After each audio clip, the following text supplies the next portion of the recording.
find the following footage deeply disturbing. Welcome to the Lion's Den podcast. Before we dive into today's episode, we have a brief disclaimer to share. The views and opinions expressed by the guests on the Lion's Den podcast are their own and do not necessarily reflect the official policy or position of the Lion's Den podcast, its hosts, or affiliates. All content provided by our guests is of their opinion and is not intended to malign anyone or anything. Additionally, by participating in the Lion's Den podcast, our guests grant permission for their likeness, voice, and views shared during the podcast to be recorded and used in future episodes, promotional materials, and any other content produced by the Lion's Den podcast. This permission is granted without any expectation of compensation or royalties. Thank you for understanding, and we hope you enjoy today's episode of the Lion's Den podcast. What's up, my brother? Welcome to the Lion's Den once again this week, Friday night at the fights. We are having fun. I think we're going to enjoy this subject. One of the crew is running a little late. He's a little behind. He's out enjoying himself with the family. Oh, he's just getting in, he says. So he shall be joining us soon. I think this will be a great topic. Why? Because all y'all going overseas. I know y'all went over there. Y'all stopped on that plane. Y'all got off that plane, and all of a sudden you said, oh, like me. The first time I went, I got dropped off at the airport, and this girl that worked at the duty-free shop. I was like, God damn, they got them over here. Duty-free. Come back.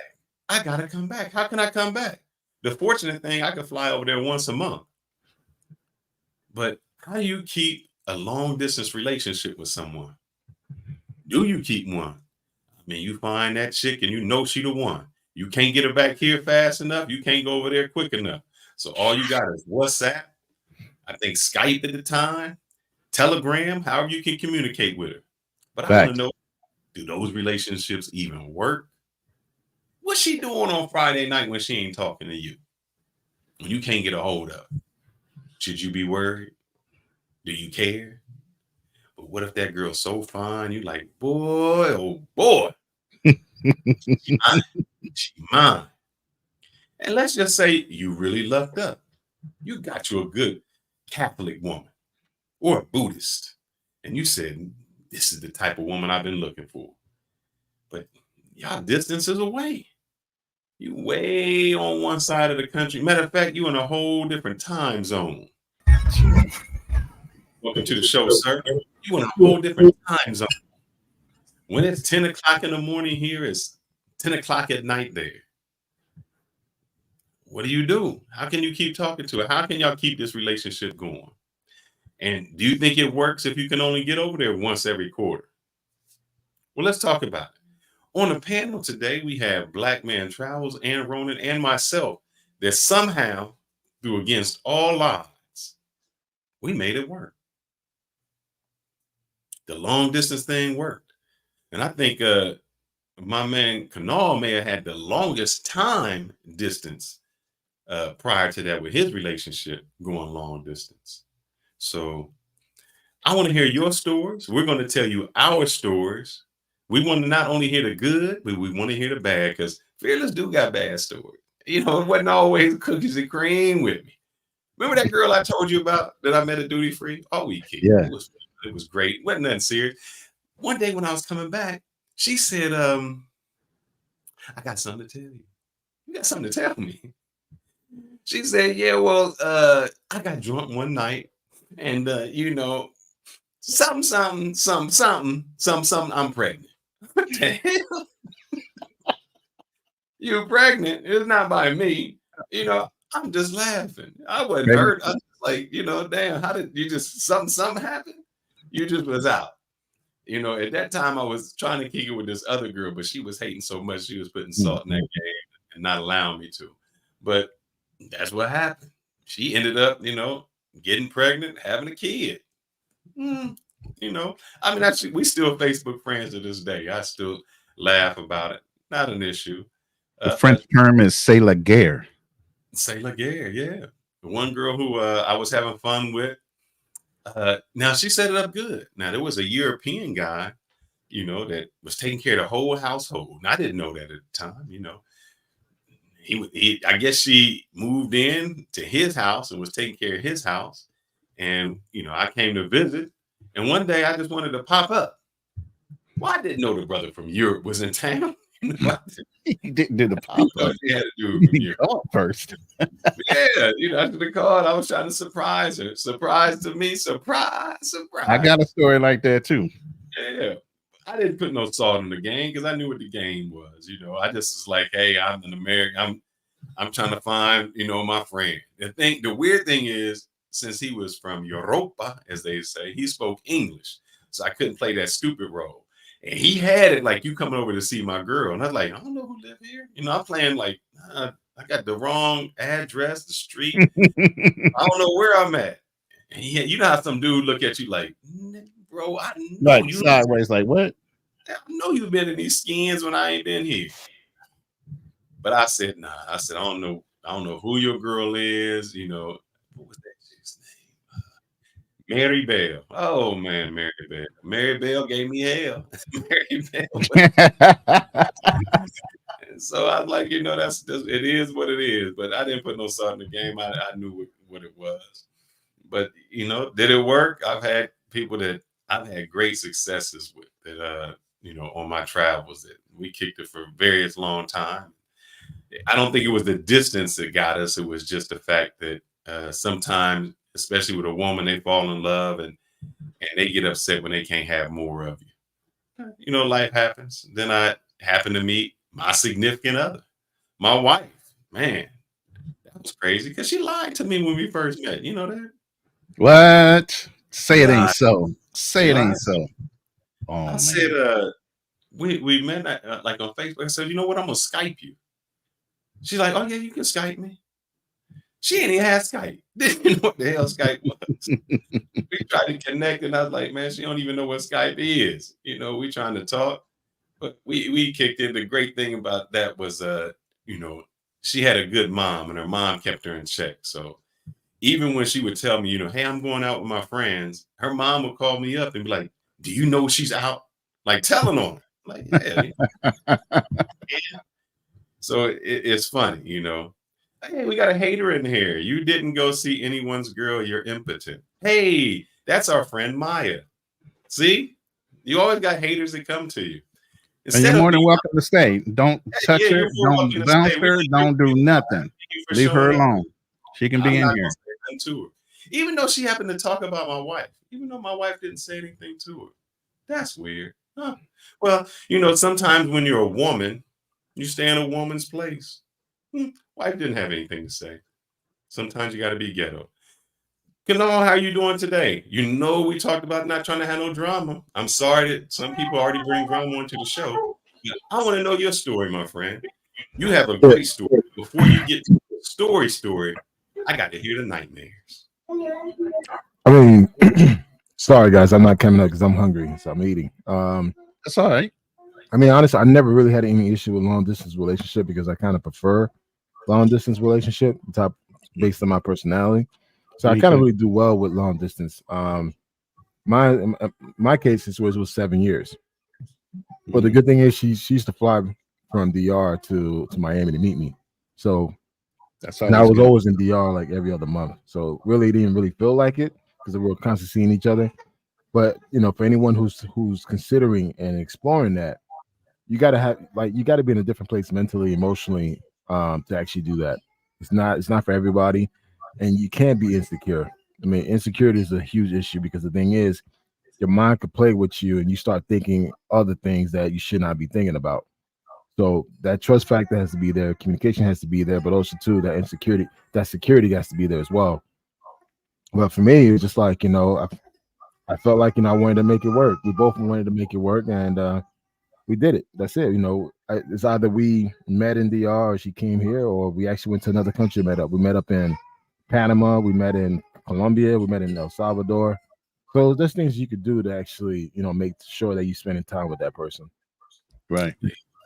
And did you feel? I felt when I was doing that because prior to me really traveling and meeting people that I would kick it with, I mean, I had girlfriends that were local, and that was exhausting because I don't like to see people every day. You know, I wasn't the person who needed to be around someone every day. Coming over, it took away from my focus. Because, you know, as with any female, they want to go out, they want to spend time with you, they want to be around you. And I had too much going on. I just couldn't, it was too time consuming.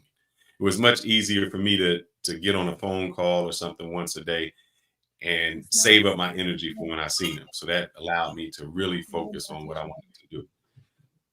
You feel the same way, or how do you feel? Yeah, I mean, again, I think this takes time to put yourself in that situation where you could actually do it.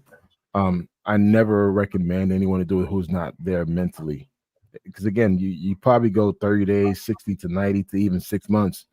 I remember at one point, you know, I didn't see the person for a good 6 months because I was traveling a lot. You know, this is before the pandemic. You know, I couldn't do it, so we just had to do a lot of video chatting, and it's what it is, man. But you know, again, you really got to check your ego. You got to check your insecurities, because your mind tend to play tricks on you if you allow it. Especially if you call, she doesn't answer the phone, or she doesn't respond to your text.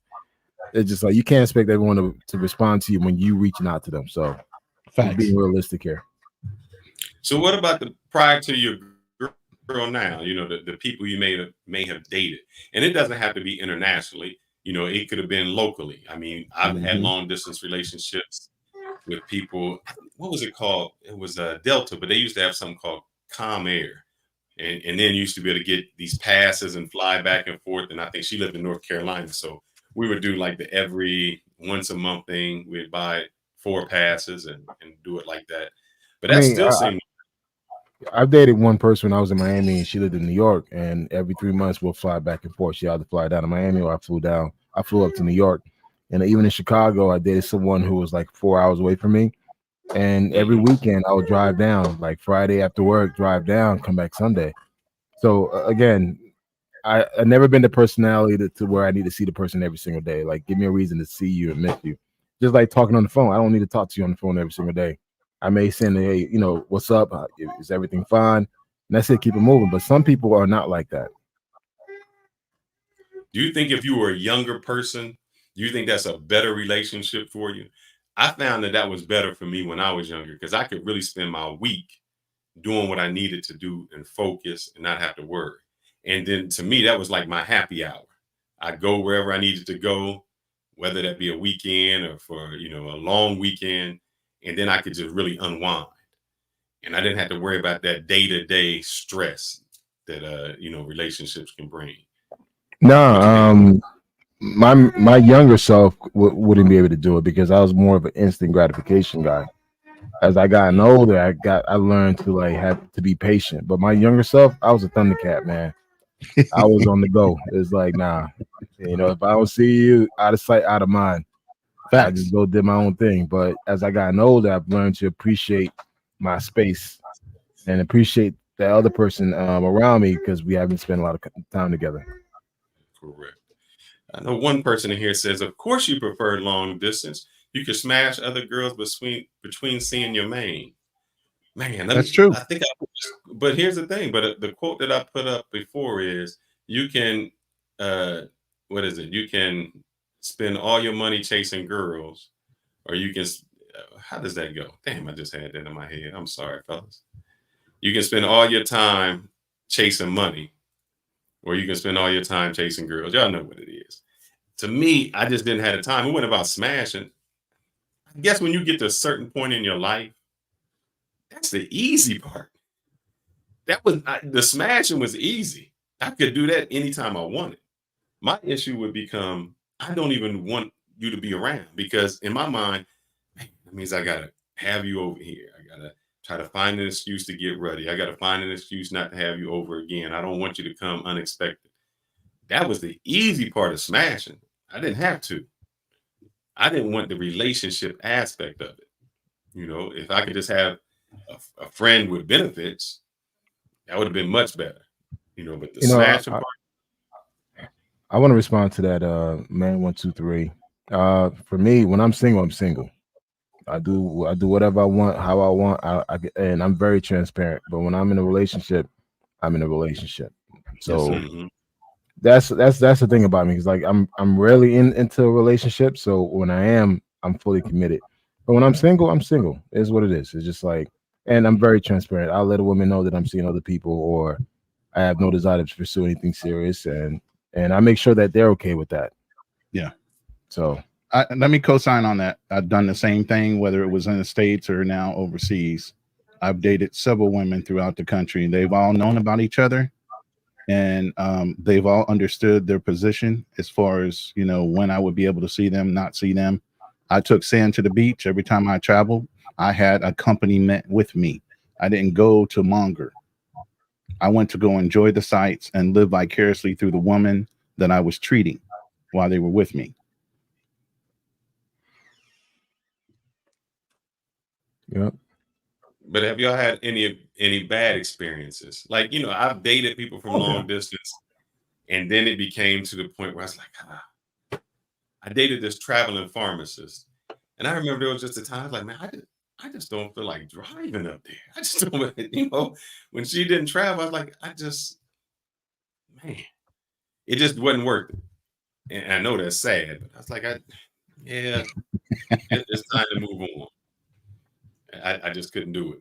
Drew, how you doing, Drew? Welcome to the show, and my friend. Salute to the Lions Den. Salute my brothers, and salute to the panel.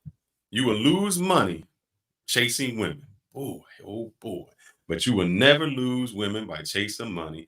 Aloha on my Friday. Hello. Aloha, brother, from, what's that? Hang loose in Hawaii. Yeah. You are correct about that. And so the gentleman who said you can smash, to me it was something I didn't want to do, because it was just a money grab. I didn't want to have to take the time of like, I got to take you out. I got to get to, that was too much effort. I was chasing something else. I was chasing other things that mattered more. So it actually worked out. But there were times when, you know, where it just came to an end. I was like, yeah. Or, no, man, my regret. I knew I had a regret.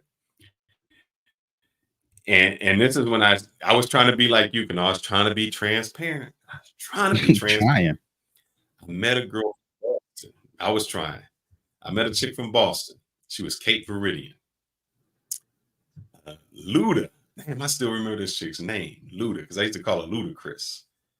Luda from Boston. No, Rhode Island. Rhode Island. And this was the time that the Patriots were going to the Super Bowl. So I had met her prior to that. Great woman. But then I was out, and I met this fine chick. This chick that I had seen like previously for a couple of years. But I think at that time she may have had a dude, but we just never made a connection. And I went out for my birthday, and I went out with these two young ladies. And the two young ladies I was with was, you know, they was just they was friends. They used to roll bikes with us, come through, but they was hard up, like, we gonna get you somebody. We getting you here. We having drinks on my birthday. Long story short, I get the girl's number, and from day one, we kicking it. I mean, like, kicking it every day. And it came to the point where I had told the girl Luda that I was coming up there because they were having a Super Bowl party. I said, all right, what do I do? I said, all right, I'm gonna be honest. And I tried to say, look, I don't want to break up with this girl on the phone, because I just thought that was rude. I said, look, I'm gonna go up there. I'm gonna tell Luda that you know, we can't roll no more. It's just, you know, I met somebody that's a little local. I can't do it. And I told that to the girl. I said, look, you know, I think because I was kicking it with this girl, she deserves a face-to-face, not an over-the-phone kind of thing. And the girl told me, you can go up there. But I can tell by the tone where that was going. Yeah, brother. So that long distance, you know, and that's, I think, of anything, I did kick it with the other chick for a couple of years. Yes. But I did regret that decision of not going to Rhode Island to talk to Luda, because there was nothing she did wrong. She was a good girl, nice, beautiful woman, head on her shoulders. She did nothing wrong. It was just the circumstances that led me there. And that, and that's when I guess the local person beat out over the long distance person. So, those are the crazy stories. So, I mean, for me, I think, just being transparent, man. I've learned, my uncle taught me a long time ago, it doesn't make any point to ever lie, because even when you're telling the truth, they still think you're lying. So just be brutally honest. And I took that with me in my dating scene. I just be honest with them, and by being so transparent, a lot of women respected that more than anything. So even like in my travels, man, I was very transparent. Like, hey, this is what it is. If you take it or leave it, right? Because my thing is, I don't like to mislead anybody, and I want the person to want me as much as I want her. So I'm not gonna try to run any game or all this shit that people try to talk about. No, this is me, and I'm at a point in my life where I'm looking for this. If it's not for you, it's okay. Keep it moving. Let me say this real quick. You never met a woman that you said that to, and then she used that against you at a later time. Let me say this. She can't, because she already knew where I stood. Don't say they can't. They can. No. That's the point. They already knew where I stood. Like, hey, this is what it is. Let me explain to you. You say, look, I've had it. Look, I'm single. I'm not with anyone, and I'm going to date other people. The phone rang. Hey, how you doing? Yeah, I got company right now. Oh, you got company? You know I'm dating. It's not like a thing. I'm being honest. I told you I was today.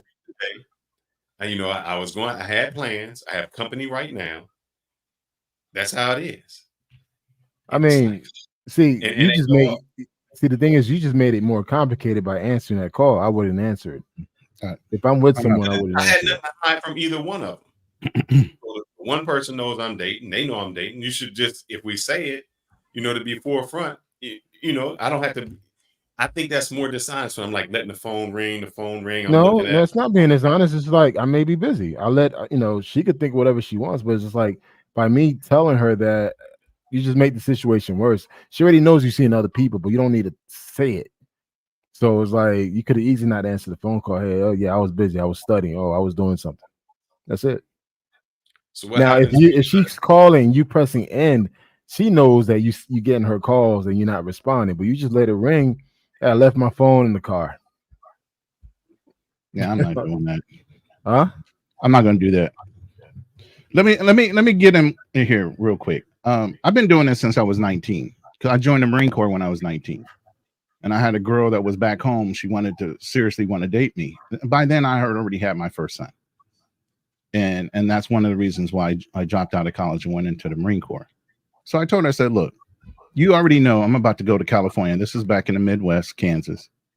So I told her, look, we can stay friends. We can kick it when I come back into town, when I'm on leave and stuff. If you have a boyfriend, that's great, wonderful. We can still be friends at that. But if I come into town and you're available, then we can kick it. No big deal. Nobody gets their feelings hurt. We can still be friends at the end of the day. No expectations. Fine. Every time I would come into town on leave, when it was holiday time or whatever, we kicked it. She would call about a week before, let my mom know she was looking for me, which let me know she was available. So I would call her up when I got into town. There's a couple times I did the fearless thing. I popped up on her at her house. She was staying with her grandmother at the time, so I would go, and her grandmother snatched me in the door because she loves me. Oh, Alex, you're home. Blah, blah, blah, blah. Yeah, pulled me in. One time I get pulled in the house. She's got a young man standing there or sitting there with her on the couch. No problem. I run into the kitchen with her grandma. We're having a conversation. I'm hearing a conversation side ear in the living room. You got to go. He was like, what? This is the guy I was telling you about. You got to go. This is what she explained to me later. So basically, she had an honest conversation even with that guy. Hey, I'm really feeling this other guy. He's in the military. He's gone a lot. We can kick it. If we get to a point where we're in an actual relationship, I won't see the guy anymore. But if we're not, and he comes into town, I'm gonna tell you he's in town, and I can't contact you while he's in town. I want to spend time with him. Okay, honest, upfront. So I guess he thought he had enough play on her that she wasn't going to do that to him until I walked through the door. And sure enough, she escorted him to the door, you know, gave him a nice little church hug, pushed him on his way. Came in the kitchen, sat down, and we had a good day. You know, but I've always had that mentality, out of sight, out of mind. Even when I was in the military, while I was married, I'm on mission. I cannot drive myself crazy understanding or figuring out what my wife is doing back home in a whole nother place where she's comfortable and I'm in danger trying to get a mission done. You cannot have that kind of mindset when you're doing things like that. You know, so I would never question her on whether she was loyal to me or not. If she was home with my kids when I got back from whatever deployment, so be it. I'm not going to ask you, don't ask me. But we say that. Now let's turn. Well, I'm gonna drill Kanal a little bit long. Drill me. Hey, you know what? Why you say it like that? The choice of words, again, bro. I've learned to simplify. I've learned to simplify my life, even during undergrad and graduate school. Y'all make shit complicated.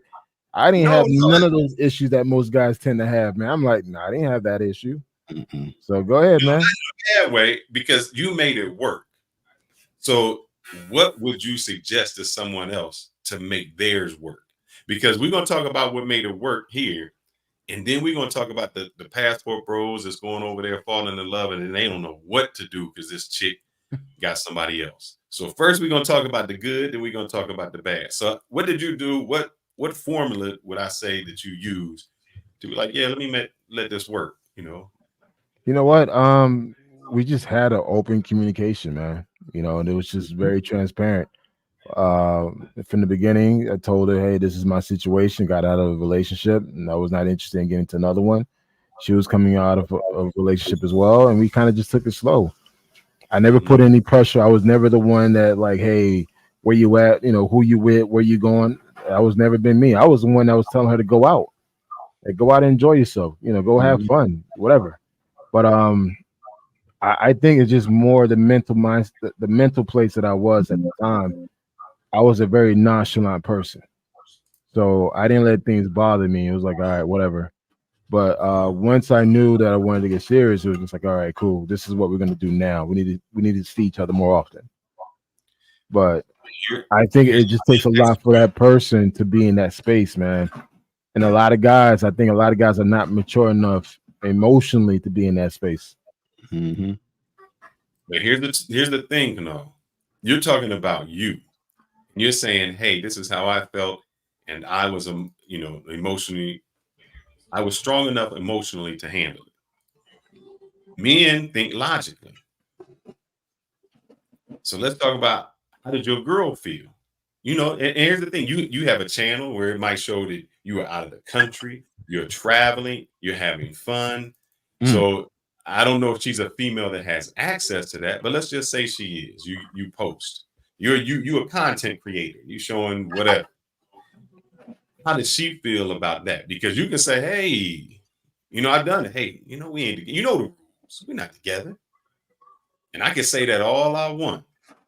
But being intimate with that woman, her caring about me, and her wanting to see me, no matter what the words I come out of my mouth, her emotions were entirely different. So how did your girl handle that? You know what? She knew I was traveling. I was traveling like crazy too. You know what? I think, a lot of her friends were saying like, hey, you need to be careful. He's always traveling. He's probably seen other women. But I never made it feel that way, like I was seeing other people. And if I was doing something, I kept that shit there. So it was like, I never stayed in touch with anybody. And, again, once I decided to become serious, it's like, all right, cool. I need to slow down with all the fuck shit. I don't need to put my business out there like that. So her thing was she needed to see me more often. And I made it happen to the point where I was there every other month. But what if you just said, I was in a position to do that? Baby, I'm ready. hey, I done been to Brazil, I've been to Thailand, I've been to Colombia, I've been to all these places. Can't find nobody like you. Baby, I'm ready. And she say, well, Poppy, I got hold up now. I got Jose. Now me and Jose, we kind of been kicking it. You only that once every 2 months come here. We can have our fun. How would that have changed the relationship? Because it's easy as men for us to say this is what we do. I mean, I'm gonna tell you this. At one point, I kind of kept it open for her to explore her options. Like I let her know, like you can see other people. Fair. Like because again, I was coming off a really rocky situation, and then the last thing I want to do, and again, it's my personality, I don't want to mislead or hold anyone back. So I was like, hey, explore your options, see what's out there. And there's times that I probably thought that she was probably seeing somebody else because there were days that she wasn't as responsive, and it's like, all right, cool, because I'm doing my shit. She's probably doing hers. I'm just being realistic. But once we had that talk, it was like, hey, where this is going? You're like, do you see anything? We both had that conversation, not just one person. Mm-hmm. That's when we decided, all right, let me take this shit more serious. I don't need to. I could scale back on going to this place. I could just go here more often. And I think the pandemic just brought us closer.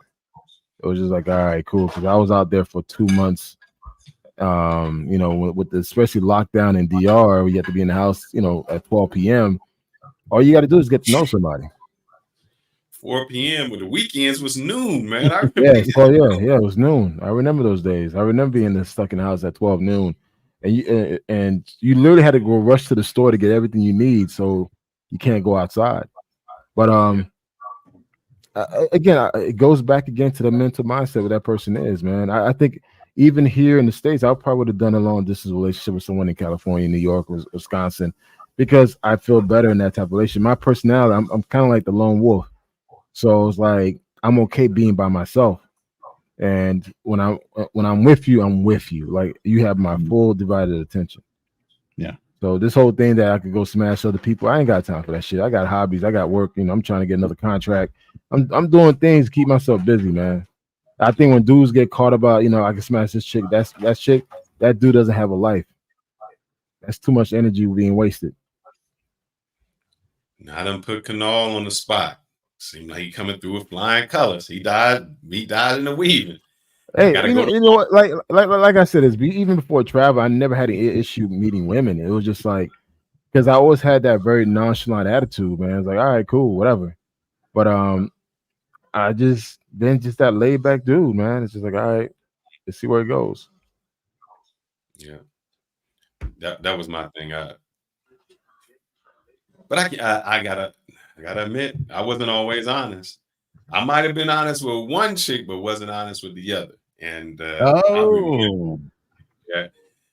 I remember I was at my brother's house, and I was with my nieces and nephews. Who is, he was going out, but they weren't young. They was, maybe early teenager. And a knock came on the front door, and my niece was, she went to the door, and you know how you have the door that has the glass so you can see out before you get there. So she is about to come down the hallway, and she comes back and she says the girl's name is here. But the girl that I was with was so cool. She was like, I'll just leave through the patio door. So she walked through the back. She knew through the front. I mean, it was no drama. It was like nothing ever happened. Nothing ever happened. And that same girl, I remember I had her in the house with, this is crazy. I had her in the house with another girl I was with. And I couldn't leave the room. I was in the living room. And I was like, I'm not leaving. Because I can't let them have a conversation. Why? I've had 2 or 3 in the room together. Because they didn't know about each other. I was in college at the time. So the one girl thought. See, that was a little shiesty, bro. I'm going to have to call you on that. That was shiesty. It was shy. Man, look, I was like 21 years old, and I was trying to have all my cake and eat it too. But I couldn't leave. I was like, I can't leave these chicks. I cannot leave them alone because my girl was trying to ask questions, and I just kept running interference. And I was like, man, this is crazy, man. But it got, when you're young, it got to the point. I met this girl who we kicked it, and still a good friend of mine today, and she actually lives in Atlanta. And I remember, this was maybe like 25, and she said the same thing that Kanal said. She's like, she was talking to somebody. I was like, he kind of out there. She's like, I can respect him because he was honest with me. I said, oh, yeah. That's all you gotta be. You just gotta be honest. All you gotta be. I was like, wow, man, this is crazy that all you gotta be is honest.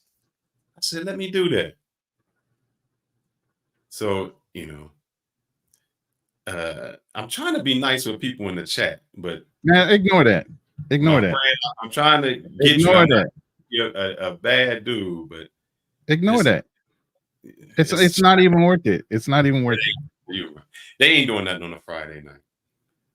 So tell me, Rona, you tell me, brother, how did you do it? So I know the military kind of helped you out. Also, and what you just said was golden, because there was a gentleman I used to work with when I was in college. And he actually said, it was an older gentleman, and he said the same thing you said. He's like, what am I supposed to do? Like, I'm like, man, you're not afraid? It was how they had their shifts and how his wife worked. And I said, man, you're not afraid she's gonna do something? He's like, man, like what do you want me to do? You want me if she's yours, she's yours. You cannot grip onto a woman and make her stay with you. I don't care if you're married to her or not. If she's gonna creep on you, she's gonna creep on you. What are you gonna do? Cry over spilled milk? You know how many other women that are out there? Yeah. Let her go. Move the fuck on. It's that goddamn simple. I've never been that attached. Even if I say I love you, I'm sorry. I don't know if you want to call me a Libra personality or whatever, detachable real quick like a motherfucker. It did not matter to me. Whether I was married, when my second wife said, hey, after 9 years of marriage, nursing her back to health, decided she wanted to leave because she had never lived on her own. She was a kept woman through her parents until she got married, even though she already had a child. She was a single mother when I married her, but she always lived in her mother's home. When I married her, I took her out of that house. She's never lived on her own. So even after I nursed her back to health and she was back to about 90% from her disability, she goes, I've never lived on my own. I'd like to explore that. That was after 9.5 years of marriage. No problem. As long as I know where you're at and where you stand, I'm not going to try to hold on to you with iron fist. I've done my job as a man. I know I've done the right thing by you and your son, who wasn't even mine. So when she stepped away for about a year and then turned around and said, oh, I want to come back. So one thing I will not do. I do not ever backtrack with a woman. Yeah, a girl told me that. She's like, how did she say? She's like, I'm from the country. And my granddad all told me you don't pick up your spit once you, like tobacco, once you put it out. That's a good old term right there. Yeah, it's like you don't chew it again. I was like, man, that's different. So yeah.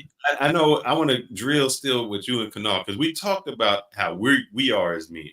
Because, like I said, we want our cake and eat it too. Let me make this real quick statement. Understand, let me make this real quick statement before you go into this. And guys that are listening, women too. The biggest thing between the three men that are sitting on this panel, we have realistic, non-delusional expectations when it comes to our women and our relationships. We're not delusional. We're not delusional. We understand reality. And we have no expectations when it comes to if we leave, if or when that woman decides to step off, if she does or doesn't, we're going to be okay. Mm-hmm. Muted again. Go ahead. Yeah, but you have to understand, most of the guys who so-called looking for love have insecurities, and it shows. It shows in these Facebook groups, these WhatsApp group, these comments. A lot of these dudes are insecure dudes hoping that they could find a woman that's going to satisfy their needs, and it will never happen. You know where else you can find a lot of those guys, Kano? Right in the gym. A lot of those guys are insecure too. I mean, you can find them in the gym, you can find them in the boardroom, but in traveling in particular, you find the most travelers. The dudes that want to go to these countries and want to control every aspect of that woman because he realized he has a good thing, a pretty girl that wants him, So he's trying to control everything about that. Hey, I'm paying your rent, all this and that, whatever. You can't do you can't do this and that or whatever. And I've seen that happen many times. Kanal, before I ever went to Brazil, this is what made me want to go to Brazil. This guy, it was a friend of a friend. He went to Brazil and he met a fine chick. She was so fine. He wouldn't come back home to get his stuff. He told his buddy, "Can you just get my stuff together, pack it, and send it to me?" Because he was afraid if he left there that he might lose her. Like, are they that fine down there? I mean, is it, but that let me know that some guys are that insecure that they can't do it. And so I think that's what happens with a lot of these guys. When we say, do relationships work overseas? I got two things I want to play, and then we'll bring some people up on the plan on the live stream here. Two different ways. Let's see. First, we're going to go with the pro. Okay, Crystal. Let me hide this. Let me get us out here, guys. Okay, Crystal. What's the key to making a long distance relationship work? Trust. Yeah, if they want to be faithful, they'll do it. If somebody's going to do something, they're as women, I think we spend too much time trying to force men not to do certain things when we should be focusing on just making them want us more. Being the best person you can be to them so that they naturally want to be with you instead of over there. Yeah, and I can't really do long distance because I want to see you every day. I want to actually be with you. Yep, that is it. So trust, I think that is a big factor. And a lot of these guys just do not have that type of trust. None. And I said that. And that's why it's like, this whole notion that you could go overseas and find a wife and all that. Bro, you're going to spend at least the first couple of years doing long distance. If you got insecurity issues, what makes you think you're going to be able to sustain a relationship overseas, knowing that your mind is fucked up and you're gonna start thinking about the most crazy shit? So it's not for everybody. It's not. And if your mind is fucked up, you really need therapy because there's something going on within you. You need to fix first before getting involved with another woman. Oh, but the problem is they'll never look at themselves. They'll be willing to throw the blame. And that's the problem. Yeah, but I'm saying they have to acknowledge that, and it's never going to get fixed. They'll compartmentalize it for a little while, but it's always going to come back out. If you have where you're overthinking things and you're putting her in positions where she's either out on a date or she's sleeping with a man in your mind just because she's not picking up the phone, you got some deep-seated shit you need to deal with, bro. Because that's not always the case.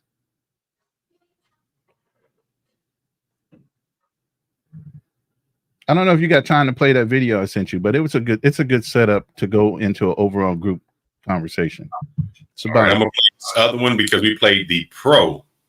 So I want to play the con and let's see how we feel about that. And before we go there, do we think it's the men that don't trust or is it the women? Because we're looking at it from, maybe these women are angry. Do you think it has something to do with the men going over there because you're going to the land of milk and honey? I don't know how they get stuck on stupid, but a lot of them get stuck on stupid. I mean, shit. You could go overseas and fall in love with a pro. That speaks volume of your character. So it's like, it's funny. We're quick to throw judgment about 3 or 4 here in the United States, but let's be honest here. The majority of guys that are going overseas, what type of women that they're dealing with? But let's just say they fall in love with a 304, or massage therapist or something like that. Well, I mean, is it still a woman you can trust? You can trust her. I mean, the thing is, you understand that you met her in that lifestyle. And again, she could be a professional stripper or whatever, bar girl, or whatever. It doesn't mean she's sleeping around. I mean, that's her profession, but it doesn't mean she's sleeping around. But the thing is, you're gonna play that shit in your head that you think that she is sleeping around because she looks a certain way. She draws a lot of attention. I know guys who can't even handle a very attractive woman next to them because he's gonna assume that every man that looks at his woman, why are you looking at my woman for? Oh, this and that, whatever. They get insecure, and these are the worst ones. So we're talking about overseas. What about even local? I mean, I know some guys who can't handle the out of state or maybe even out of city. That's too far. I mean, I know a friend of mine when I was riding motorcycles, because one city, like if you're in Texas, this wasn't Texas, but the best way I can describe it is Texas. You have Dallas and you have Fort Worth. So Fort Worth may be 45 minutes away. When his girl didn't answer the phone, man, he was straight on his bike. Like he couldn't handle it. He couldn't handle it. So do you think it's actually a little bit easier if the girl you date is just so far away that you just got to accept what it is, or if she's just close enough that you could get out there? Because I know, is it a control thing? Is it about control? Because I know guys, his girlfriend can live right down the block, but he needs to know every point and second where she's at, what she's wearing, where she's going. You know, why, she doesn't answer his phone when he calls and she's in a meeting at 9:30 a.m. I mean, that's a control thing. So at the end of the day, man, like I said, it's not built for every person a long distance relationship, but better yet, a relationship. Most guys can't even handle a simple relationship. Yeah, that is true. So you just gotta be honest with yourself, man. This is something you really want to live and really do. I know that right now the whole Passport Bros is pushing this whole narrative. You could go overseas and find love and all this shit, but can you really afford to live this lifestyle?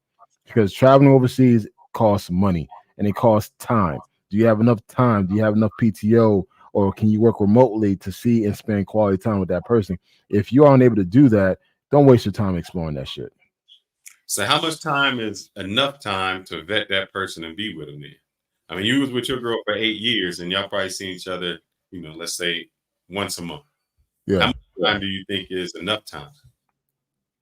Depends on the person, man. Because the thing is, I could go see you and yet we don't talk because you don't speak my language. I don't speak your language. So we're using Google Translate to talk to each other. So how can we actually build any type of relationship if we're using Google Translate to talk? So again, it really takes how much time and effort are you willing to put in while you're there with that person. If you're just there to smash, it's just a smash buddy. That's it. That's what it is. Someone that you smashed for the past 2 or 3, 4, 5 years. But if you're out there building relationship, spending time, cultivating, all those things, like really getting to know somebody, then yeah, it could take a year. It could take more than that. And I know some dudes, I know we talked about the 304s. I told you this group of guys that I know that go to Brazil, he with a 304. And he actually said he liked her better because I guess if you meet the 304, you already knew what there's nothing in her past that can shock you because that's what she was. And he's like, well, that's just who she is. And I'm gonna say she's not that anymore. I'm gonna say this, man. I met some of I used to do the strip clubs, man. I met some of the most loyalist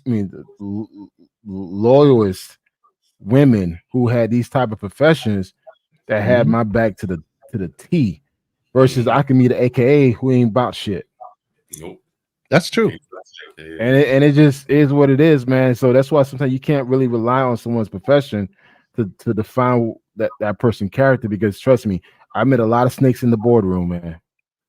I met a lot of snakes in corporate America, but I met a lot of great people outside in the streets, man. So it really depends, man. Don't let that work environment dictate the type of person she is, because again, yeah, she may be a stripper, but dude, she's probably the person that is going to be, beside you through the good, bad, and ugly. Versus that person who's the AKA graduate from Harvard, you fall in hard times, she's gone. Because you no longer have the title anymore. You don't have the status anymore. So always take that into consideration, man. Shout out to Big Mike. Big Mike says, I did a long distance relationship with my Chilean wife for a year, then moved here to Chile. She's the best woman I ever had. No one treated me this good. Shout out to you, my brother. Congratulations. Yeah. I'm going to play this other one. We're going to talk about the negative. Then we're going to open up the panel because we want to hear your stories. And remember, this is the Lion's Den. So I see Maya chiming in. Brother, I don't think you got on my page. Nah, do it, bro. I stay away from that, man. That's not my fight. That's y'all. Pull the trigger. Let's play the video. Move on. That's between y'all, man. Pull the trigger. Move the video. That's between y'all. I'm just sipping. Brother, that's between y'all, not me. Long distance relationships are a waste of time. Let's just put it on the table. I tell people all the time, if you want to get cheated on, you can find somebody locally to do that. You don't have to find somebody 4 to 5 states over to cheat on you on a consistent basis. And the fact is that's what's going to happen when you're in a long-term relationship and you guys are not seeing each other for extended periods. People have needs, intimacy needs that have to be filled. And if you think that person's going to contain those needs for the 1 to 2, maybe 3 times that they see you a month, you are delusional and you are going to get your heart broken. The only way that a situation like that could work is if one person or the other is planning on moving to the other person's city in a very near future. But if that's not the case, the situation is not going to last. And it's a big waste of time. That nigga's full of shit, man. I'm sorry. Oh, man. No, like, no, wait, hold up, man. These type of dudes in these YouTube circuit, they fucking pandering. And it's just like, are you in a relationship? Have you ever been married? Majority of these guys never been in a relationship longer than a year, never been married, don't have kids. So they want to give parental advice. They just doing that shit just to get fucking views. And they will say these things as clickbait. It's like, nigga, shut the fuck up. Like, that's why I can't be on these panels. And the thing is, I want to be on these panels on a live panel. Fuck all this internet shit. I want to say this shit in your face. Because I can call out bullshit and you ain't gonna do shit to me. I'm just like, yo, dude, have you ever been married? Have you been in a relationship longer than a year? Do you have any kids? No, then shut the fuck up. You can't speak on the next man experience, man. It's just like this whole thing, we dictating how someone should live their life. It's fucking hilarious, man. And people now got these platforms to talk their shit, and they just saying it because they don't believe in it. Exactly. Huh?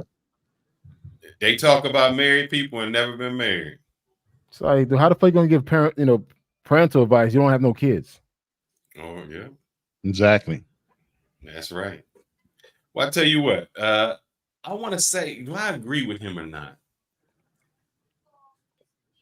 I still say I might agree with him a little bit because it can be difficult. You meet that person and it's all, you have that lust situation and it's all roses in the beginning. And then there has to be something out of it. It has to be something that transpires thereafter. And I think that's where people lose because the substance doesn't go after that initial meeting. His reasoning was sex. That was the primary reason why he said that. Yeah, intimacy needs. But the thing is, it could be like, you know what? Hey, I got a job opportunity, internship opportunity to go across state to work on, babe. We're going to make it work. Like, we don't talk about those things. He instantly just fell into intimate. It's like, hey, you know what? We'll do whatever we can, to satisfy each other until I see you. But we're going to make it work. And that's what makes relationships strong. This dude is just saying, all right, don't even fucking do it. If he's gone and she's gone, let it go. It's wasted time. That could be your damn mate. That could be your one that could be your life partner. Because the fact that you ain't fucking her every single fucking day, let her go. I agree. But here's the problem. We open another panel. I'm gonna put the link in there. Here's the issue. You've been successful. You've been successful at work. I've been successful at work. But there's a lot of guys that did all they ever say, because we in the same panels, we in the same WhatsApp groups, we in the same Facebook groups, and all they ever say is, don't trust this, all them chicks. Look at the people who are saying that, though. Look at the people who are saying that. Look at the optics behind the motherfuckers, man. I'm like, nigga, you got no place, no business to say shit. So look at the optics behind who's saying these dumbass shit. Because again, I don't see no receipts. Like, you're just not in a position to say anything. So you think that's the case, or or is again, let's just call out the elephant, fucking silverback in the room. Most of the dudes in the travel space are fucking bitter dudes. Most of them are bitter. Most of them are insecure. Most of them can't really do anything in the States. That's why they focus so much about going overseas. Most of them just felt like they gave up on life here and they just eager to live their 2 weeks vacation per year to go overseas. they don't want to address the real issue, which is themselves. So they quick to throw the blame towards the woman. It's the woman. It's the woman. It's the woman. No, nigga, it's you. Because if you having problems with women here, then you got problems with women overseas. It's you. Yeah. So this whole thing about, you can't trust them. Oh, they only good for this. They only good for that. Keep your foot on their neck. All this bullshit. Dude, you got a problem. But bro, it's not. Hold up. Now we just said that's the men saying it. We in the same channels when we hear the women saying that. The women are this 304s. They third world countries. They 304s, whore, whatever they say, uneducated, all of that. So what is their perspective? I mean, are they weak? Are they weak also? Because we calling the men out and you gotta hold them accountable. My thing is like, why do you care what the next man is doing? Why do you care what the woman is doing? If you're not fucking with that person, why do you care so much what they're doing? Yeah, if you feel like we're not desirable, why do you waste time even commenting about this? So at the end of the day, it really boils down to you living your life without giving a fuck.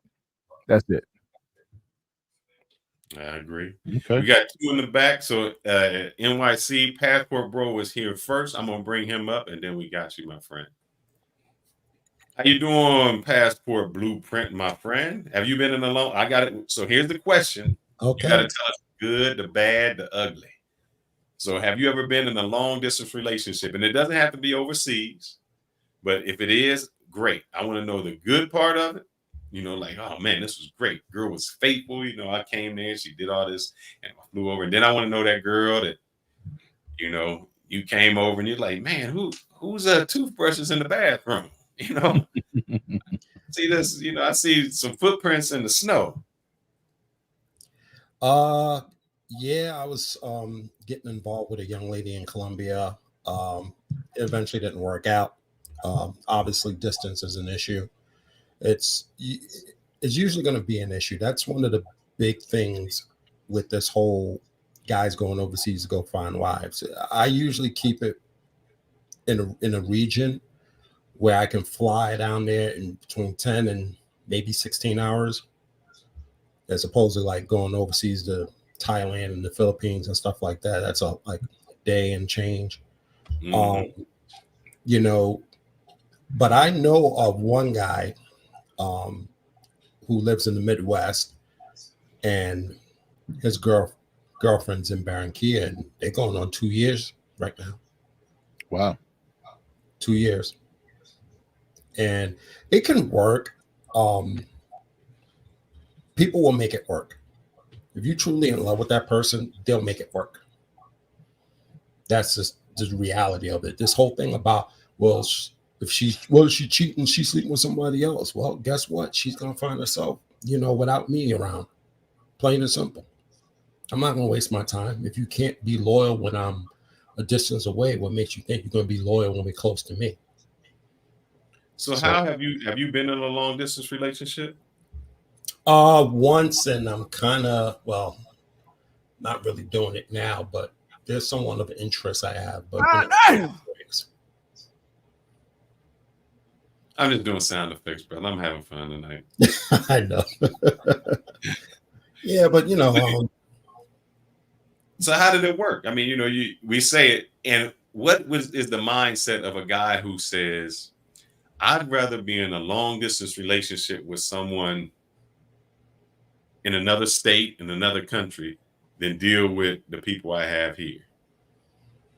Because, they'll say, oh, you can't deal with it. How's that? I don't know. He may have some type of issues going on. I mean, there's still possibilities of finding love where you're at. But if you want to go overseas and find love, or go to another state and find love, that's totally up to the person. That's up to them. I can't really answer that because I don't know what their mindset is and their situation are, So have you gone overseas, or have you dated someone, far away, and something bad happened, something good happened? I went on a date when I went to Brazil, and the young lady, she was cool. We're still cool. She's just, busy doing her thing, and I'm busy doing my thing. I don't call her up every day. I don't really remember the last time I called her up. I think it was like last week we spoke, and that was before then. It was like maybe a month that I haven't spoken to her on the phone. I just, been busy with work. Just like Kanal said earlier, I'm busy doing things. She's busy doing things. And, when we get a chance, we'll communicate. I mean, we're not in a relationship. It's just, she's just a friend and that's it. All right. Strictly Travel says long-term relationships are a waste of time. Or I think not long-term, long distance. Long distance relationships are a waste of time. I don't think so. Like I said, if y'all two can make it work, make it work. We have technology to keep everybody together, with Zoom and FaceTime and Skype. Those things can still keep going. But like I said, you got to make it work. You have to make it work, and you got to have that partner that's willing to make it work and be loyal and faithful about it. Once they don't want to be loyal and faithful about it, then you know what? Next. It's like a friend of mine said, when someone breaks my heart, I don't cry about it. I just say the word next, because there's always going to be someone else next coming on. So you think, so to answer the question, you say long distance relationships can work. Yeah. Right. I'm going to pull up NY King. I'm going to throw you in the back, but you're welcome to come back up. All right. All right. If I'll stay in the back. Just hang out. Might change your mind. We want to hear from you. NYC King, how you doing, my friend? I know you've been in a long distance relationship and a close relationship. Do you think can you make it work? You're muted. I'm gonna unmute. I think he's in a whole different time zone. You all right, my brother? You there? You're muted. You're muted. Unmute yourself. I guess he wants us to see the house and some things King. going on. Okay, there I am. Hey, look me on the screen. You gotta unmute yourself, King. Yeah, you gotta unmute. We can't hear anything you're saying. Hear nothing you're saying right now. Unmute yourself. Unmute yourself. We can't hear you. All right, I'm gonna throw him in the back, and we'll get him back. Hold on. Let's see if he can push a button. Oh, he disconnected. He's not connected. So NYC, when you get a chance, unmute yourself because we couldn't hear you. We like your background. We look good on your screen TV, but we couldn't hear anything you said. I think you had a picture of your girl there too.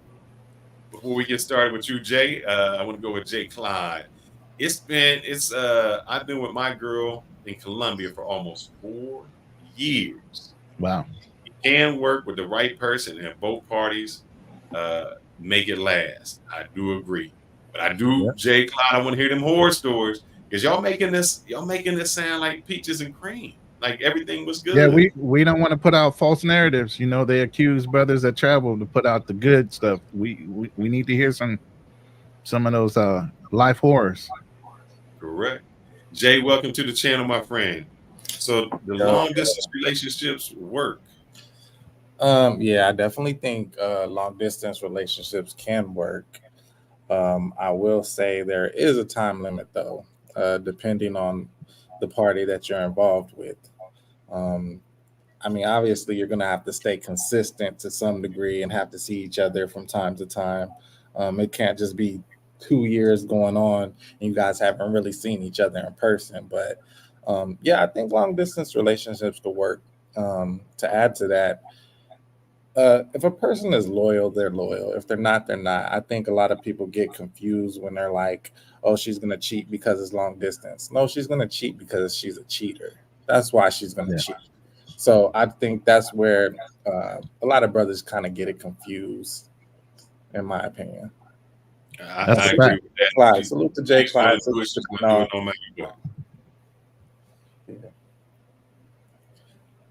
Yeah, I think you're right. But here's the thing, Jay. Like I said, you saying it can be done. Kanal saying it can be done. Ronan saying it can be done. But everything I hear on these guys saying it can't be done. I don't hear these, when I'm on these things, I don't hear these stories. I don't hear, I hear, what did the one guy say? I was with the girl, I come over there, and I brought her here, she did me wrong. Or, I thought she was mine, I was taking care of her. Yeah, I thought we were faithful. Western Union Poppy. Yep.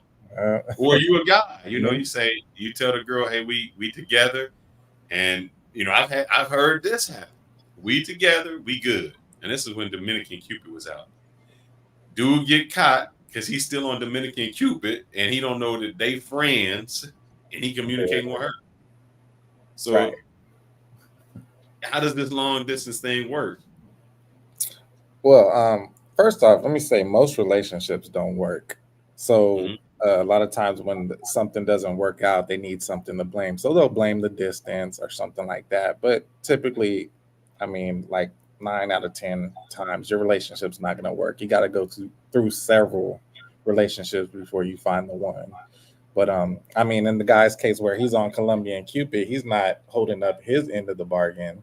So that's his problem, so you can't really blame the girl for that. And then if she finds out, she might not break up with him. She might just start doing her own thing. So that is true. Strictly Travel, you are welcome to come to the panel. Please give your opinion. Everybody's saying it can work. It's good. Everybody doesn't agree with you so far. Again, guys, let's go back to the optics. Listen to the people who's actually saying that it won't work. Look at their body of work, their receipts. Just again, I pay attention to the optics, man, and it's just like, you know what? If you not traveling beyond the typical tourist traps, and you're not really out there cultivating and really meeting people, domestic and overseas, dude, yeah, you're gonna be bitter. You're gonna say all these negative things, but I like I said, listen to the opposites. Listen to the people who are saying it. Right. Look at their profiles. I mean, I'm sorry. It just a lot of stuff speaks volume, and I pay attention to all those things. And it's just like, you know what? If this guy's constantly talking about the same shit for the past 5 years, don't trust no women, all this and that, whatever. Dude, bro, it's you. It's you. The people you choosing, the people you decide to be around with, it's you. Strictly Travel. That might be a shot in the dark. We shall see. You might come to defend yourself. Hey, hold up real quick, Jay. Since you're up here, go ahead and let us know. Have you dated long distance in the United States or overseas at all? I mean, it was long distance, but it was very it was short because it was like, okay, I went back to the States for what was it, like 2 months, and then I actually moved to Mexico. So she came to Mexico from Colombia, and we stayed in Mexico together for about 6 months. Oh, that's nice. Yeah, so we did break up, but it wasn't nothing crazy. It was just, we just didn't work out. But yeah, I went ahead and tried it. It wasn't, it was a nice experience. Okay. I mean, you took it from long distance to up close and personal for a 6-month time period. So you got both ends of it, the long distance and actually the live-in type of situation where you could figure out and vet it out that it wasn't going to work longer than that. So right, you right. Yeah. I mean, everybody benefited from it. So it was, I mean, it was a good experience. I didn't have an issue with it. But, So here's how I'm going to say it kind of helped me out. And so before I do that, NYC, you're going to be up next. Jay, I'm going to put you in the back after you answer this question. Do long distance relationships work? Yes or no? No, most relationships don't work. Oh. That's my answer. Most relationships don't. I mean, if you get 10 years in, you're doing good. It's a very high percentage, a low percentage of people making it over 10 to 15, 20 years in a relationship. Those are high or very low numbers as far as percentages. So you're right. A lot of relationships don't work long term. So yeah, that's just like saying, what do relationships work in general? No. I mean, if you're asking over 50%, no, they're not going to work. But they can work. It's not the distance, it's the relationship in general. And I've been in an 11-year relationship before also. So congratulations, my friend. That's awesome. It's not like I'm talking from inexperience or I haven't been able to commit to someone or something like that. So I have an abundance of experience. So, all right. In the words of Beyonce, if you like it, you should have put a ring on it, brother. Put a ring on it. Man, yeah. I'm glad I didn't. I'm glad. Hindsight being 2020, Yeah, it worked out for the best, definitely. I know that's right. So. But Jay, I'm gonna put you in the back. I'm gonna bring NYC up, and then Strictly Travel. You are coming up to defend what you got next. Hold on a second. So before I bring you up, NYC, I am going to say this in good thing for a distant relationship. I was what you would call a whore maker. Not the whoremonger, I was the whore maker. Because I made a lot of hoes. And what I found is when I met a chick or wanted to be with chicks, I was strictly physical. It was like, I got to hit it. I got to get with them. It was all physical. And I never had the opportunity. By the time I got to know them, I ain't like them. I was like, oh man, I've been hitting it, but I really don't like you. What I found with the long distance relationship is I actually had to communicate. I actually had to talk to them and get to know them. And so if I still wanted to meet them after that, or I wanted to travel, it was beyond the sex part. It was on a different level of communication because, it was like, all right, I'm not traveling just for sex because we have to communicate on a daily basis. So I found that the intimacy was better. So it wasn't sex. It was about more like intimacy because now we were beyond that. Now we could talk about things that, usually you wouldn't talk about in your relationship or you would skip past. You could get in depth to know something about someone. All right, NYC, I hope you're ready, my brother. What say you? Are you there, my friend? King, you want? I think I'm here. All right. We were getting worried there for a minute. We thought maybe you was having a long distance relationship with us. No, And I don't normally cam up for the three wise men, but it's some spectacular things happening. And you say, can overseas relationship they work? Not can they? Because things work. So have Right. you? I guess you All right, obviously have been in a long this is distance what it looks like. relationship. Yeah. That's your girl. She's from Europe. So is that working out for you? Like, that's what it looks like. That's what a 12-year relationship looks like. Okay. So, if the cord is strong and the bond is strong, then it can work. I know you got some horror stories.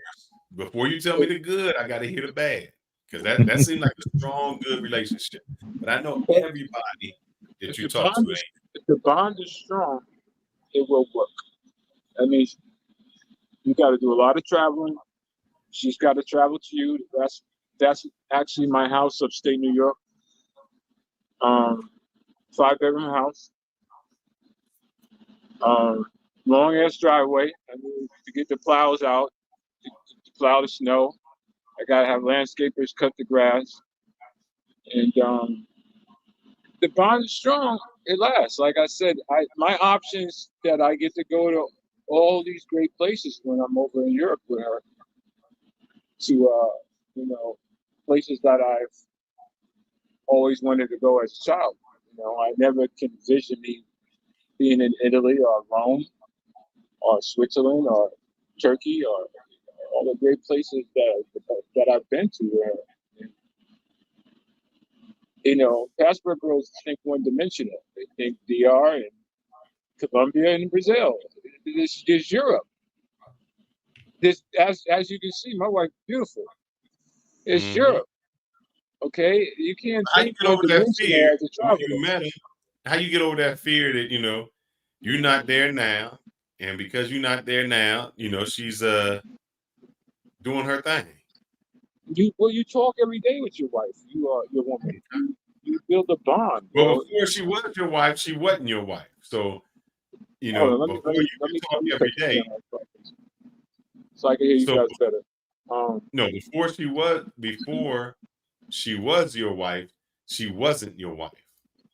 So how did you make it work to get to the point that she was your wife? It took time. It took time to travel. Had to meet the parents.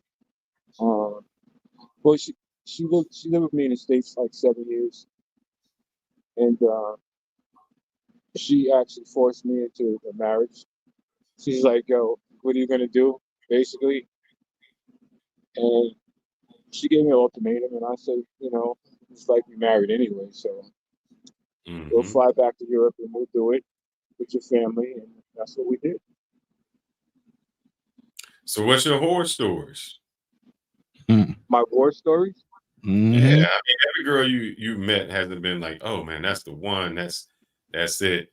You know, what's the horror story? So I'm sure you met some girls and you were like, I got no war stories. I mean, they all been respectful. So every girl you met has been the one, the good, Everything starts out good, you know. Some relationships take its toll, and they go from there. You know, everything starts out good. I don't have any hatred towards any of the women that I've been with, respectfully. Sometimes things happen where people grow out of each other, and sometimes they break up, we come back, and sometimes we don't come back. Sometimes we don't own these women. You know, we just borrowing for a time in our period in our life. Oh, shit. And we have to appreciate that, the time that we have with them. Man. We don't own them.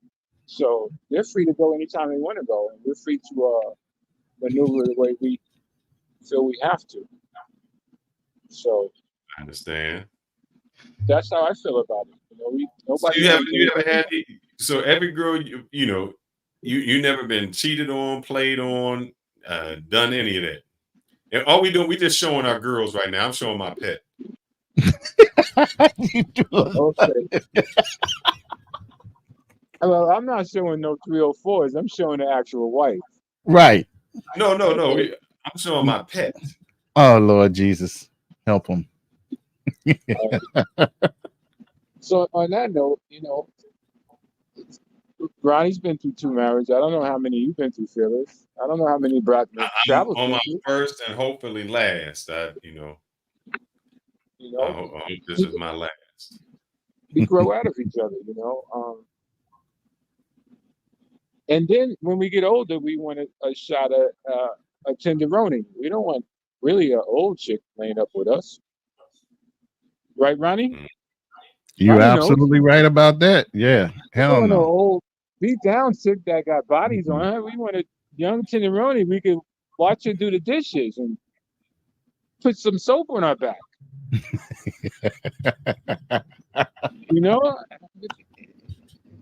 Life goes on. You know what I'm saying? Oh man, life goes on, man. So back to the story about I had with you the 3 wise men.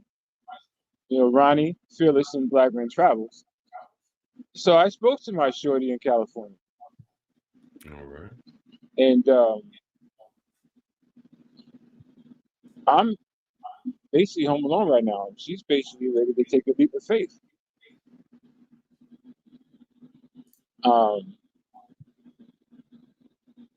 She come out, she likes it. If it works, it works. You know what I'm saying? She's a young tenderoni. Okay. 30 years old. Pretty as F. Willing to work. Willing to cooperate. Willing to be a partner. Has tendency to cry a little bit. She's got some emotional situations, which I find that attractive. Because I don't like drama, Phyllis. I don't like arguing with a woman. I don't like a woman bringing up the past. Sometimes we need a fresh perspective on things. And sometimes we need a younger perspective on things to make us guys feel younger. Does that make sense? Because the old woman... She say she need a young tenderoni. So you see, here we go. Here we go. When somebody takes a leap of faith, they're not looking for lunch. They're looking for what they come in to leap that faith to. Okay? And I live in the hillbilly mountains. There ain't no young tenderonis running around here besides me. And she's a red bone. She's African American, and she's pretty, man. I mean, that's all I like to say. Time don't wait for nobody. Yeah, that's right. time though. So if you worried about your woman cheating, sleeping with somebody, maybe it's time for you to start doing something about it. Facts. Maybe it's time for you to start to dust your shirt off and say, well, hey, I think she's doing it, so maybe I need to be free too. She doesn't want to communicate with me like we used to. Well, maybe she's exploring. But once she passes that plateau of being tampered with, there's no coming back to me, Lonnie or Felix, or Brother and Charles. I don't touch tampered goods. Okay, especially when they hold a ring on. Does that make sense? Yes, It sir. absolutely does. So I told her, before you decide to cross that plateau, make sure I get divorce papers or you get served and we both can do that. But if you married and you think you want to come back and you cross that plateau, I'm not available anymore. Because a high value man is not going to stay available like that. If you cross a certain plateau, you have to live with that plateau you cross. And there's no coming back. An ex means one thing. That's your ex. And who wants to go back to your ex? Who wants to go back to the same stuff you left to? Yes, long distance relationships can work if you have the money, the time, and you have a free space in your mind to believe you can do so. All right? I'm trying to answer you guys' questions. It took me about an hour to get on the panel just to say this. No problem, bro. We're going to keep you on a little bit longer, but I want to get to Strictly Travels real quick. So I'm going to put you in the back and I'm going to bring him up because he has something a little different to say. So we'll come back to Strictly Travels. How you doing today? Welcome to the show, sir. I'm doing great. What about you guys? Fantastic. You're doing well. Fantastic. Why is everybody showing their avatar? Do I need to show my other avatar? By the way, that's all real here. Okay. No, you fine. Let me see where my avatar is. I'll wait. So, sir, I think we had some. Well, I want, in my opinion, you may be the most honest person on here because you're saying it ain't going to work. But in the words of my co-host, Kanal, he says that's a bunch of bullshit that you just can't do, that you don't understand. Now, you have entered the lion's den. I hope you can defend what you about to say. Here's the thing. I mean, I don't believe in long distance relationship, first of all, because I mean, you lose that physical connection. To me, it's very important. I mean, so to me, just like long distance relationship is just nothing but, I mean, it's for dreamers. I mean, it doesn't make any sense. I mean, to me, I'm like, what can I get a woman the place where I'm at? I have to go like miles away. You don't have that physical connection. You have that sexual inconsistency. You have that emotional disconnect. It doesn't make any sense to me at all. I like to be able, when I get up in the morning, my woman is there. Hey, how are you? I mean, making breakfast. So, instead of having like, go ahead. But I understand. Hold up. Say that time will come. But before then, and I understand, sex is important to men. But don't you think that if you meet someone and it's long distance and it has to be more than sex, that now your relationship has become more intimate? It's become a much more different revolving relationship. Because I'm sure as an older man, you've been with some girls, you're like, yeah, the sex. We'll stay longer with some chick because the sex is like on fire. That hood ghetto chick, we should have got rid of that Popeye eating chick a long time ago. But we'll stay good. Why she gotta eat Popeyes, bro? Because I think that's the ones that got the fire. They got that fire on. Oh, and you stay with man. them a little bit longer. So, do you think that initially that may be important because you move beyond all the physical? You're like, all right, I got to know this girl, and then later on you get to wake up with her, and then you get to go with it because dating back in the day, not in this generation, maybe not in the last generation, but way back, you courted them, and it wasn't about you get to stay over and fix me breakfast. There wasn't none of that till you tied the knot. You had to actually find out if that woman was for you. Well, but my main question is, why should I bother even going to a long distance relationship? I mean, is it a lack of availability of women in my sector or in my area? That's the part I'm trying to understand, because I mean, why should I look for a virtual? Because I mean, as far as I'm concerned, unless you've seen her, I mean, you have to look at the difference. I mean, unless you've met her, and then she has to travel for XYZ reason, or you during your traveling, you met a girl, it's, I don't know, in China or in Russia or in DR, then yes, then I can understand that. But the end goal, I mean, the gap has to be closed in an area where eventually we're gonna be in the same spot. Either Correct. she comes Yeah. to me or I come to her. You know, otherwise it's a waste of time. It's virtual. It's that virtual thing. I don't believe in that. To me, I believe in that physical. Okay, well, let me call you, or let me. Okay, what time you gonna be free? I'm coming to get you. You know, hey, Sin, what's good? Yeah, I'm going to pick you up at this Hey, time. in Sin City, let me shout out to Sin City. He does say first, strict.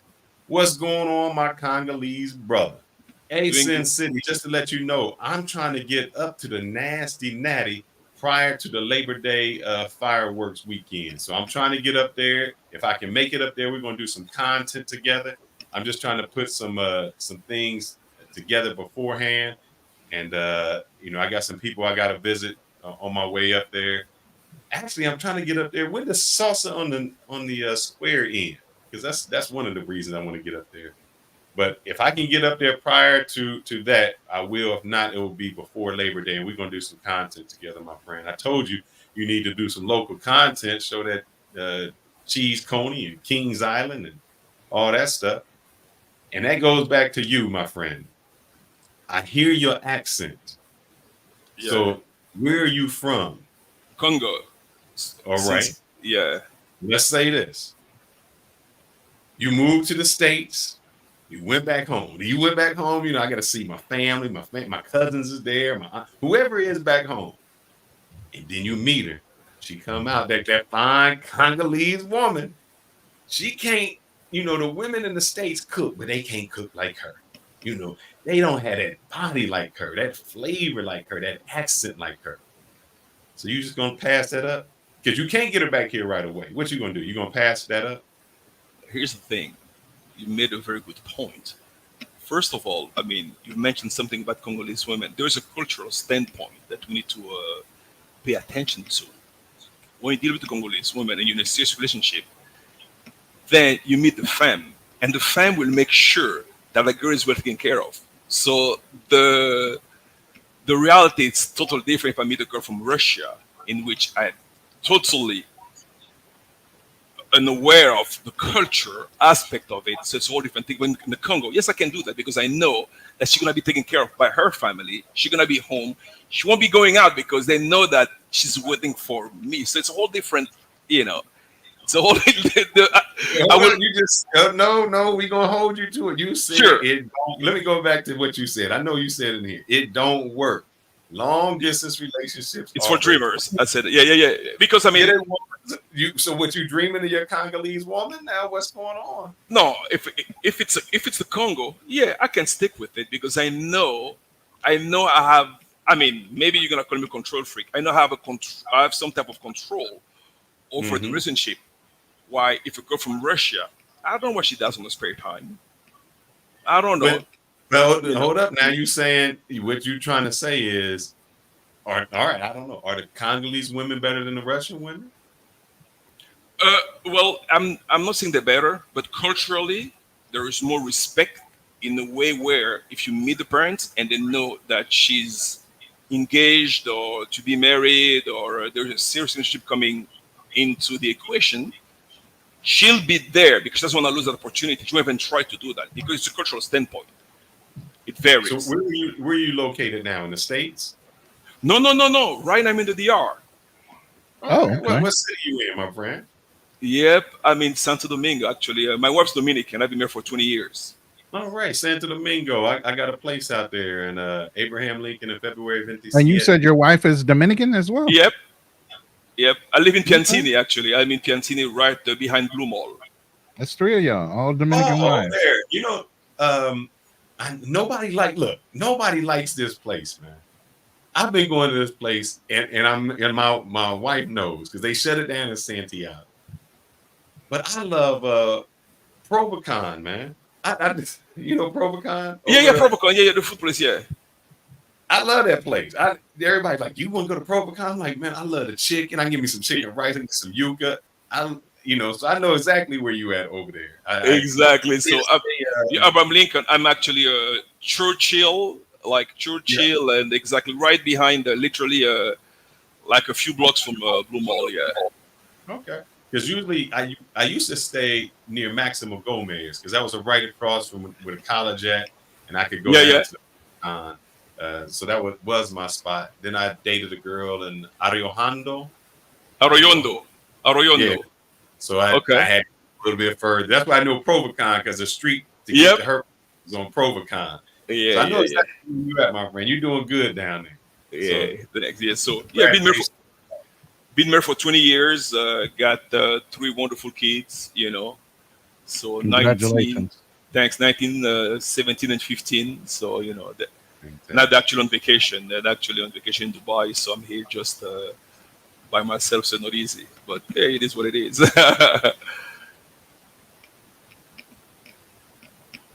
You're muted. No, because Bena Fruta. Oh man, I'm just thinking. I'm having flashbacks, bro. I always go to Bena Fruta. They make the Sapote shake. Oh, yeah, Sapote shake. Yeah. You like Sapote, yeah? Yeah, people here don't understand it. So I'm sorry. You bring it back. Yeah. I got to get there soon. But all right, now our friendship is over. I got to drill. Yeah. So how did you meet your wife? Were you in DR when you met your wife, or? Well, here's the thing. Long story. The way it got started, the way I get. Before we do that, I'm sorry, guys. We need to spice this up, man. You made a statement, strictly travel. Yeah. About long distance relationships are for dreamers. Speak your piece, man, because I'm gonna push back on this. Go for it, man. I'm gonna give you a second. Turn my camera off for a second. You got to say. Go ahead. I'm gonna go in. I'm gonna go get a refill. Yeah. Okay. Well, in 2000, when I lost my job with Nortel, I used to be in the IT field. I decided to take a break. Then I went to Switzerland. I went to Zurich, and then one day, my friend came back to me and said, "Well, I met these guys from the DR, and then he's going to invite us to a club called Acito in Zurich." Okay, well, then I went there. Bro, I arrived there. I said, "Where all those beautiful women are coming from?" Even the one-eye guy, even the one-leg guy, one-eye guy had a beautiful woman. I'm like, sure, I need to go to that place, And that's pretty much. Then year went by, went back to the state. Then 2003, I decided, let me go to the DR. Because I had a cousin who was going to school in the DR. So then my wife was actually his neighbor. So she was on the way to church. And he introduced me to her, and then we started to talk, and she invited me to church, and that's how we kick it. And that was 20 years ago. Now, hold up. Now, let me push back on you. Now, you just said you met a chick, your wife, that was in DR, but where were you living at the time? Because you just had visited. I was visiting, but guess what? I stayed in DR. I was visiting. Listen, I was visiting. Then I met her. It was in August 2004. It was 2004. We got married in October 2004. A month later? A month and a half later. You ain't have you put that DR motion on you, brother. That Latin love, man. You can't have a long distance relationship. You just move right in. I moved right in, and then at the time I was in the IT field. Then I landed a job with Orange as IT director. Then stayed in the DR. So I was in the DR from 2004 up to 2008. Then I went into entrepreneurship. I started a company. I had an energy drink at the time, and I want to actually expand it to Latin America. To move to Chile, moved to Argentina first, then moved to Chile, then moved to Brazil. Then I stayed from 2008 up to 2012 in Chile. then moved to Dubai. Was your wife traveling with you the whole time?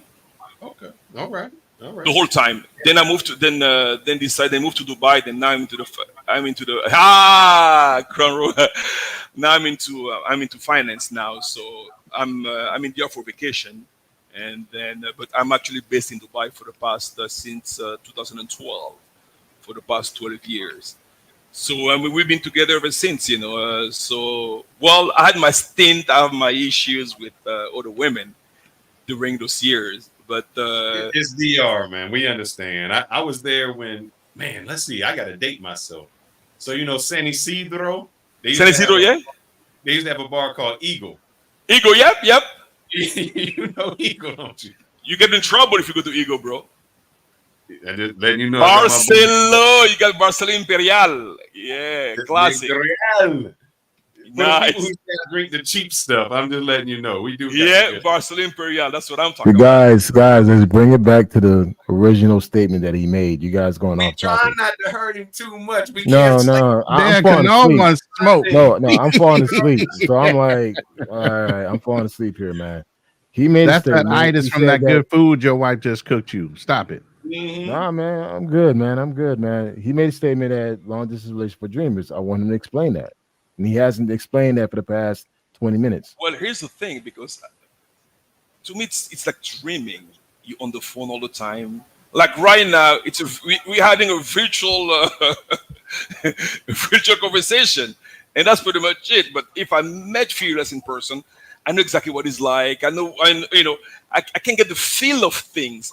So to me, talk to someone virtually on the phone all the time, you make that physical connect. So it's just like dreaming. It's like going to sleep and fantasizing on things. That's how I look at it. Me personally, I like that. I like that physical contact. I like to be able to smell her, to feel her, to be able to entertain with her, like to touch her hair, to be able, I'm very physical. So I like that emotional contact, that physical contact, rather than just like that fantasizing into, like, to me it's like playing a PS4, PS5, they're like you really think you're in a football game, but you're not really. It's virtual.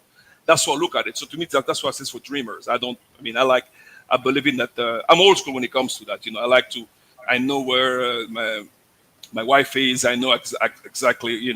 I don't see what's the purpose of entertaining a long-term relationship unless there are established deadlines in which, okay, perfect. In the month you're gonna move in with me, or in the next, you have to have an established deadline schedule where eventually both people are gonna be in the same place. They're gonna be able to connect. Because I don't see why. To me it's just a waste of time. Because to me that emotional and physical connection is very, very crucial in order for a relationship to work. That's what I think. Because so now before Kanal comes in and tears you a new one, I want to hear the reverse. You are in DR, so do you see the guys coming? So do you see the women over there when they say, "Oh, that's my girl," So the gringo is claiming that Maria or whomever Maribel is his girl. How do you see? What is Maria saying? Is it Maria's heartbreaking? Is she just using him? They say. Well, here's the thing. I will not say that. It happens with every woman. What I've seen so far is that Maria, when John is abroad, Pedro is here. And that's what I've seen. And it's constant. It's something constant. Let's say out of 10, I will say about 8 of them that I've known. That's what I can actually collaborate. I think that's exactly what she's doing. And that it's just part of So, and I know people personally. I know they have boyfriends, and when they're abroad, then I also know there is a woman that I know. Her husband lives in the States, and when she comes to DR, she has a local guy here, and that's actually my wife's cousin. He did a girl who's married abroad, And the other time she said, "Well, you know what? I won't be able to see for next 2-3 weeks because my husband is coming to town." So, so when I see those things, I'm like, I say, who am I to think that I will be exempt from that? Why? I'm so special. I have maybe a thing that vibrate that nothing, I don't know. I want to know, that's what I want to know, because what's going to make me different than the next guy, or what is going to make my woman different because Dominican women, when they cheat on you, they get scientific on you, bro. He said scientific. Oh yeah, bro. They will. You'll be surprised. Hey, what you doing? Oh, I'm in the bed. I'm sleeping. But Pedro is in the bathroom. He like, waiting for you to come out. I've seen things, that you were like, whoa. So when I sit down, like I said, well, what can this happen to me? I'm like, what would I think that I will be exempt from that situation? So that's why I'm like, you know what? I don't believe in that. Unless you have like children, you have like a long-term relationship established, then it's a whole different story. But in the beginning, they'll play with you big time. So what about Pedro? Is he upset? Is he just happy to be there? Pedro doesn't care. Pedro's happy because Pedro has less money than the guy than the husband. So Pedro is just the one, he's living off John's money. That's exactly what it is, Take care of John, get him stuff, Pedro is just the sex body. And that, and you see that all the time, So when I see them, like I say, why would I think my situation gonna be any different than John? It doesn't make any sense, And I've seen multiple occasions. I have so many examples of that, So that's why I'm like, you know what? Unless she's not there physically with you, you don't have a woman. Ooh. But I'm stepping back. I'm going to let Kanal handle this, my friend. We'll come back and be friends thereafter. But throw you to the Lions Den. Kanal, he's all yours. Or maybe not. But did Kanal back down? He wants to live in the AC. Did he give up? Kanal, you there? Kanal, you're muted. I don't know. I think Kanal back down. Maybe you subdued him, Strick. You might have got him. Your point. Maybe you got him. I don't know. He muted up and disappeared on us. No, because especially older men. We've been dreaming. We've been thinking that we still got it, like when we're young. That's not true. Let's face it. We got this guy right here. I don't even, Arabic name. Come on now. He said it's bullshit. Let's stop the madness. Well, I'm talking. Well. Man. That's what Strictly is saying. He said you can't leave them the Latin lovers alone. They'll be somewhere. So wait a minute. I'm going to push back just a little bit with Strictly. So Strictly, the woman you've been with, and you're saying now damn near 20 years, you don't know her well enough to know that even if you had to go travel for business for a little while, you couldn't trust her? I've said something different. We have 3 kids together. We have. You don't think the kids going to tell? No. First of all, the kids will tell. And then my kids are like, well, first of all, I trust her. She's like she's So there are exceptions to the statement that you made. Like I'm saying, they're already established. Maybe because we're established. If we were not established, I don't know. You know what I mean? But it has been 20 years. We have 3 wonderful kids, and then she's spending on vacation right now. She's I'm not there. I'm not there. They're with the kids, and they calling me all day. We're doing this, we're doing that. That the need to find because we need to understand. We like sex. Women love sex too. So we need to understand they have those needs sometimes. So after a year of or 6-7 months, believe me, hormones start. So And then she sat at home. Then Pedro comes, say, "Yeah, what you doing?" And it's like a couple of drinks. And guess what? Now she look at Pedro, but she's picturing John. You got me upset. I gotta ask my wife. You know somebody named Pedro? So she living vicariously through Pedro, imagining Pedro is you. Oh yeah, I've seen it. Okay. I told you I got my wife's cousin. And his girlfriend is actually, she has a husband, and So I have a question for you, man. We're gonna spice this shit up, man. Sure, buddy. I'm literally falling asleep here.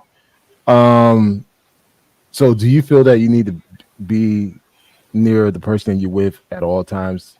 No, I didn't say that. But no. I didn't say that. You said that. I'm asking you a question.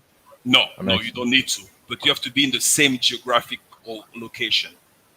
So the same country, the same city, like Yeah, the same city. I mean, if you're in a relationship, you have to be in the same. I mean, she has to be within a reachable range. You know, it doesn't make sense if I'm in the U.S. My girl is in Colombia. So, wait. So let me ask you a case. You met your girl, but you got relocated to another facility, across the country or across to another country. Mm-hmm. Would you end that relationship because you're no longer with that person close by? Oh, she's coming with me. No, what about she has her own profession and she's like, you know what, hey, we're not married. We're just dating in a relationship. Would you let it quit? Yeah, I just let it go. Okay. I just let it go because to me it doesn't. Because me, I'm like people. I mean, call me a control freak, whatever it is. But to me, I have to make sure that my woman's within reach. You know, if I say I'm coming over, I'm there like within 30. I don't leave range for nonsense. Yeah, I'm sorry. It doesn't make any sense. Where I'm like, what? Because think about it. I mean, what is she doing? I mean, I'm like, it doesn't make any sense. I mean, you will call her, she's not picking up the phone because maybe she's taking a shower. You get that concept. I don't have time to. See, I think what separates me from you is that I don't think that way. I understand that. I don't feel the need that I need to be close to her. Like the type of person I am is like, hey, I'm good in my own space. So when I do want to see her, I'm gonna take advantage of the opportunity of spending time with her. I don't want to be someone that says, hey, you got to be right next to me for us to be together. It's like, honestly, if the relationship there, the communication is there, and it's like, hey, listen, we both know, like, hey, we want each other, we're going to make it happen. It could work. And it worked for many years for a lot of people. Yeah, I feel you. Now, granted, I'm not saying now for the ones who are delusional, oh, they're going to fly to another country and think that they're going to find someone the first time and Sosua or Cartagena or Medellin on the first trip and then they're gonna build a relationship. It's not gonna work that way. And I think a lot of the passport bros, they push this false narrative that your first trip you're gonna find that one person and you're gonna fall in love with them and hence you're gonna build that relationship. It doesn't work that way. You really got to take time and effort and actually get to know somebody. And until you live with them, that's when you truly know who they are. I agree with you 100%. Yeah. Yeah, so, I mean, so what you mean is pretty much, you talk about maybe the initial stage of the relationship. Yeah, it won't work. I agree with you. The initial stage, it would not work. It will just, because that's what I said, but if there's just been established for a considerable amount of time or for acceptable amount of time, then yes, initially, because I'm talking from personal experience, because at one time, like for instance, you said something interesting. I've been here for 20 years, so after 20 years, trust is part of. I know my wife, and she knows me, and then she's a better person than I am. No doubt about that part, because I've done my dirt, and she was there, and then so. But I've seen cases where, after a certain period of time, after like 3-4 months, and I've met married women in different hotels, where imagine I met this girl in Turkey, for instance. Her husband was in Dubai, and she was from Australia. Then she said, well, and she was willing to do whatever, and I was pretty shocked that she said, well, but make sure that don't take any pictures because I want my husband to know. Because he just want to, but the way when you talk to her, she seems such a Miss Goody Two-Shoes that she wouldn't even break a glass. I was like, wow. And so when I see those things, I'm like, I said, hold on, maybe we don't understand women enough to understand exactly what's going on into their mindset, because this girl I met in the hotel in Turkey, she was like, I said, well, let's keep it this way. And then, I met her, really what I do. Then she went back to Dubai and back in her husband. Then when I looked at it, I've seen that picture on Facebook. They look so happy. And I'm looking at them like, damn, this is worrisome. You know what I mean? Because, if you only obviously you weren't her first if she was used to doing that and going back with a smile on her face. So exactly. So when you see those things, I'm sorry. I'm like, I said, hold on, don't have time to stress myself because I have so many other things, so many other important things to do. They worry about what my girl is doing, and or unless I'm okay with an open relationship where she's dates who she wants to date, I date when I want to date, when we're together. Well, if we have the agreement, so let's be it. But otherwise, personally, I need to make sure that my woman is reachable at all time, and that makes it, I'm sorry. Otherwise, she ain't mine, we're sharing. Wow. That's how I look at it. You want to hear something crazy? What? I mean, I have a crazy story to share. Go ahead. All right, this is back when I was in undergrad in Miami. I was in undergraduate school, and I went to South Beach. My friends and I went to South Beach. We went to Fat Tuesdays, and I met this woman. Mm-hmm.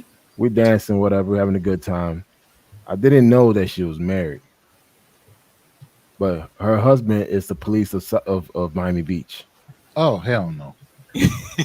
She took me to we went to the bathroom stall. My God. She gave me head. She gave me head in the bathroom stall. And guess who came and picked her up? Her husband. That's what I'm saying. And I was like, well, and guess what? He had his police uniform on. He just got off the shift.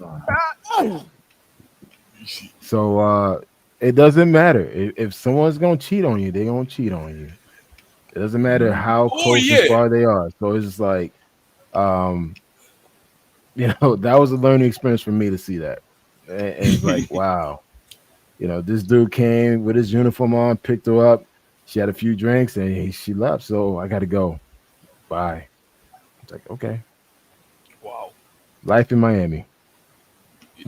So strictly travel. Do you think because you've seen the Pedros and the girl in Dubai and places like that, that has jaded your trust? Well, I wouldn't say jaded my trust, but I just don't leave room for nonsense, and I'm clear about it. I'm like, she knows, like, don't ever, don't let me ever catch you, because it's there's no room for negotiation. It's just a quick. That's it. I don't have time for that. Okay. Well, no explanation. It's over. Because I just don't have time to. Because to me, trust and being loyal is very important to me. I'm like, if I can't trust you, why should I be with you? I got a question. Are either one of you guys religious? Are you religious? Is your wife religious? Yeah, my wife is religious. Yes. Okay. Just curious. Yeah, she's when I met her, she was on her way to church, and our first day was at church, actually. Me, I wasn't into that, but she's still into those. She has those more. She has those belief and values and so forth. So okay, I guess he leveraged a little bit, but still, Yeah. So, do you think that might be a demon of yours, where you have that level of mistrust based on your past history versus hers?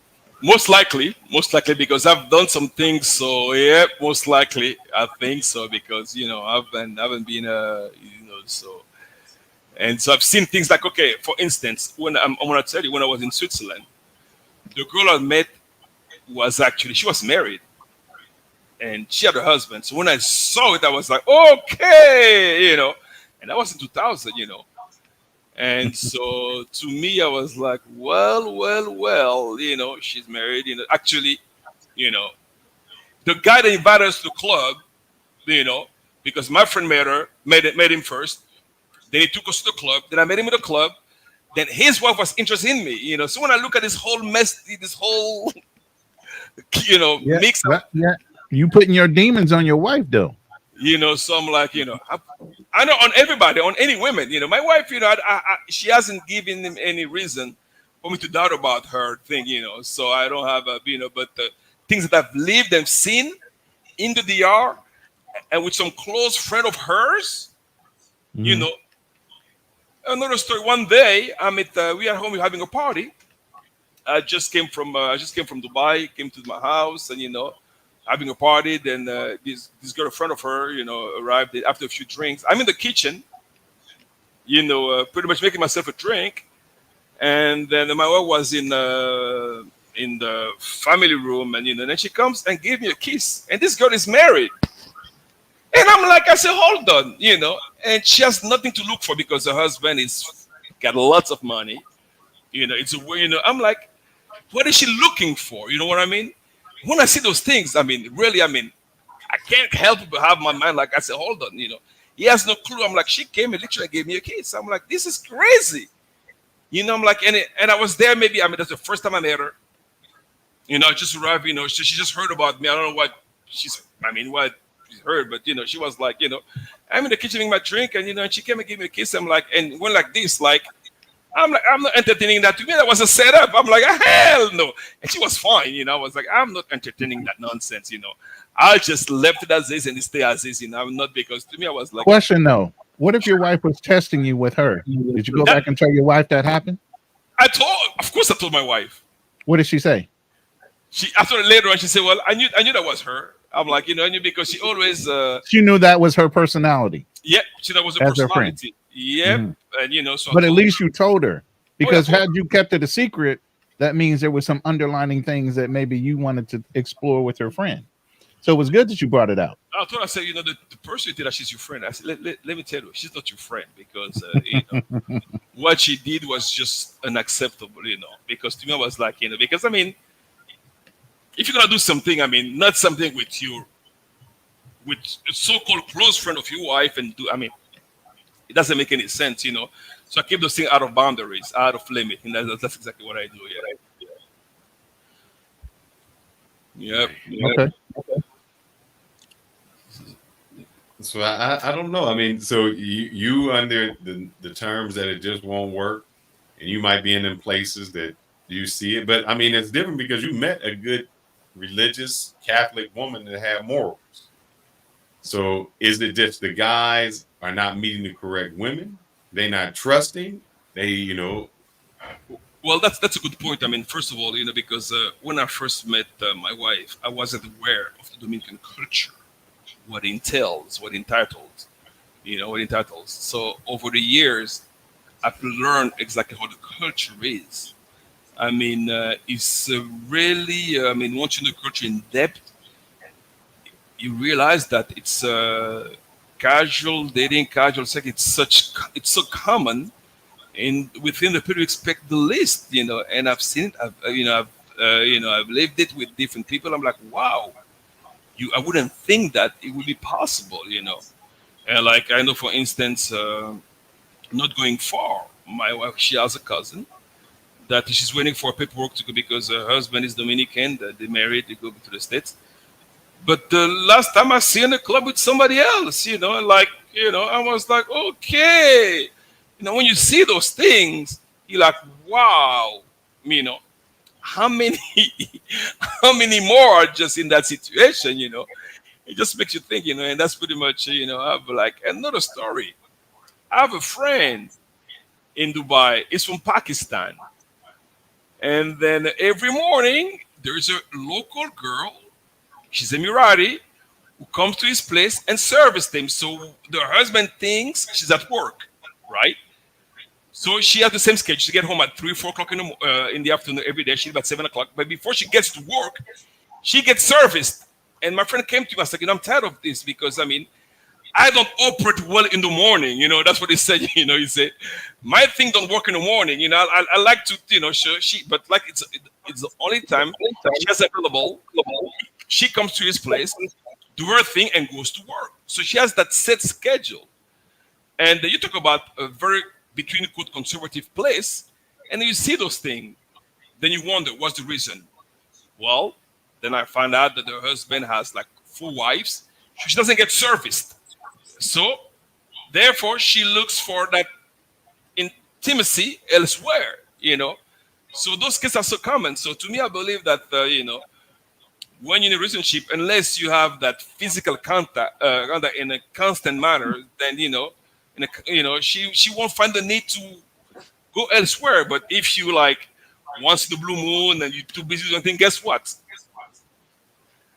Someone else will take care of that. That's my philosophy, and I buy by that book to avoid any type of nonsense because I've seen it, I've lived it, in the most conservative place. I'm like, Well, the difference is women are not as vocal as we are, because we say, hey, we did this, you see this girl?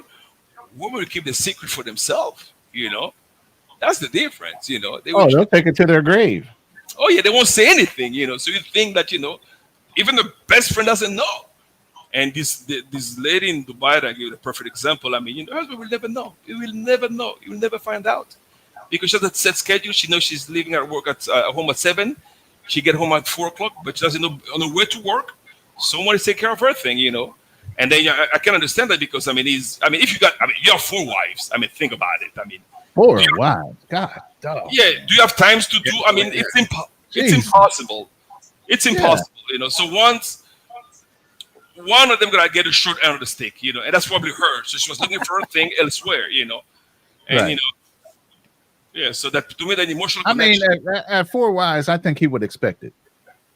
Well, here's the thing: somebody's not being satisfied well enough. But it's so. I mean, now things have changed in the United Arab Emirates. Things are not the same because the young generation, they're just in the monogamous relationship. They're looking for wife. Because first of all, financially, it doesn't make any sense. And what do you want to have 4 wives? Because we're gonna have a preference of one, and after a while, to me, just ego doesn't make any sense to entertain. Having 4 women at the same time. That 4 women doesn't make any sense. Right. From a standpoint, the moment they have, they think that's what they need to do. So they have, they can do it. But to me, I look at financially just a headache, and even emotionally. And physically, I mean, imagine, it just, yeah, so that's what it is. So, yeah. Can always say the brother seems like he got some great points. He done seen Pedro. He done seen Muhammad over there doing it. He done seen all of it. So he's got first-hand knowledge of what's going on. They just chose wrong people. That's it. Well, I can agree with you, but it's like a lottery to be able to choose, as you said, the right person. I mean, it will take a while because when you first meet a person, first of all, it depends on which circumstances. Like you go to a club, you meet a girl, okay, perfect. You start, you kick it, then she seems what it is, and then over time things change, So unless you do a background check. A family background check, it's not easy to really to initially unless you grew up with the person, then things can be different. You know the person to some extent, but you still don't really do because usually as men, especially us who travels a lot, we go places. You meet girl in the club, you meet girl in the bar, you meet girl in the restaurant. We don't meet them at church. We don't meet them at school. We don't meet them at university. We don't meet them in the workplace. We meet them in specific circumstances. So you don't know the person until you're actually involved into the relationship. So to me, just it's a lottery, but it's not easy at all. I mean, it's not easy at all. I've been married 3 times. My last one, so I was. My 2 first were Americans, then my last was Dominican, and that's the one that lasted the longest. 3 times. With your American chica, my brother. Yep, my first marriage lasted. I was married from. I remember I was too young. I remember when I was 22. I was married from March 31st, 1995, up to November 96. And after that, she a black woman. She was a black woman. She was actually she was born in the States, but dad was Jamaican, mom was American. And then after that, I dated as a girl from DC, but parents were from Louisiana. We were together. We had that's more about my oldest daughter. She's 24. Another black woman. Another black woman. We were married from 98 up to about 2000. We lasted like almost 4 years. Then after that, this is my last one. We lasted like 20 years. So so. It took me 3 times to get it right. I guess I don't know. To let you know what you just stated. That probably shouldn't go past this panel. There's some spaces where that will not be accepted. I know. You might not want to say that too loud. I know. So So what do you find different? I mean, okay, I'm supposing you were with those people. Do you find just the culture was different? Do you find, you've seen it. What do you find is different between those women, your woman? How did that work? And I'm still waiting for him to push back from Cano. I thought he was bringing the fire. I seen him sipping on. He said he agreed with him. I agree with him. Yeah. I'm sorry. I mean, honestly, I'm not gonna disagree for the sake of disagreeing. So he made some valid points, and like, yeah, he's right, and he clarified. So I was like, okay, I'm good. I mean, Phil, as you've mentioned, compared to my first wife and my actual one, night and day, night and day. The treatment, the caring. I mean, before I felt like I was dealing with another man in the house. I mean, the cleaning, the house chores was always, you clean your plates, you have to do this, and but now I'm like, my wife, even when I get mad, she doesn't argue back with me. She just looked at me like, okay, when you're done, she talks to me. We don't have that yapping going back and forth. And sometimes I even feel stupid after I do that because I'm like, well, why did I argue with her? I should have just kept my mouth shut. So I just retract myself. While before it was like, you're saying that your Dominican wife doesn't, what would be the word I'm trying to find? It's not tick for tack. She doesn't retaliate. She doesn't actually. We have that. She's in her feminine. I just say that she's in her feminine. Oh, 100% feminine. I mean, I'm here. I feel like, she's worried about something she acts, if I'm upset, she will ask me, what's wrong with you? She want to know, when you were ready to talk. Before, if you're mad, that's your problem, like, I mean, so it's a whole different, ball game. It's incomparable, 100%. I mean, because we need to understand, I mean, I'm not saying that Latin Americans are perfect or anything of nature, but we have to look at the cultural aspect. Those girls are bred to take care of their mate, of their husband. That's how they look at it, And they don't see themselves as our equal. They don't see it at all. You just don't see it. Like, it was a small incident, a very small thing. And, sure. But isn't that more of a society thing? Because here's my thing. We need to stop comparing. It's a cultural thing, but also a society thing. Like, we need to stop comparing American culture and way of life and how we are as people. Americans, we tend to be more go-getters, men and women. We tend not to be pushed. We tend to push back as people, as Americans.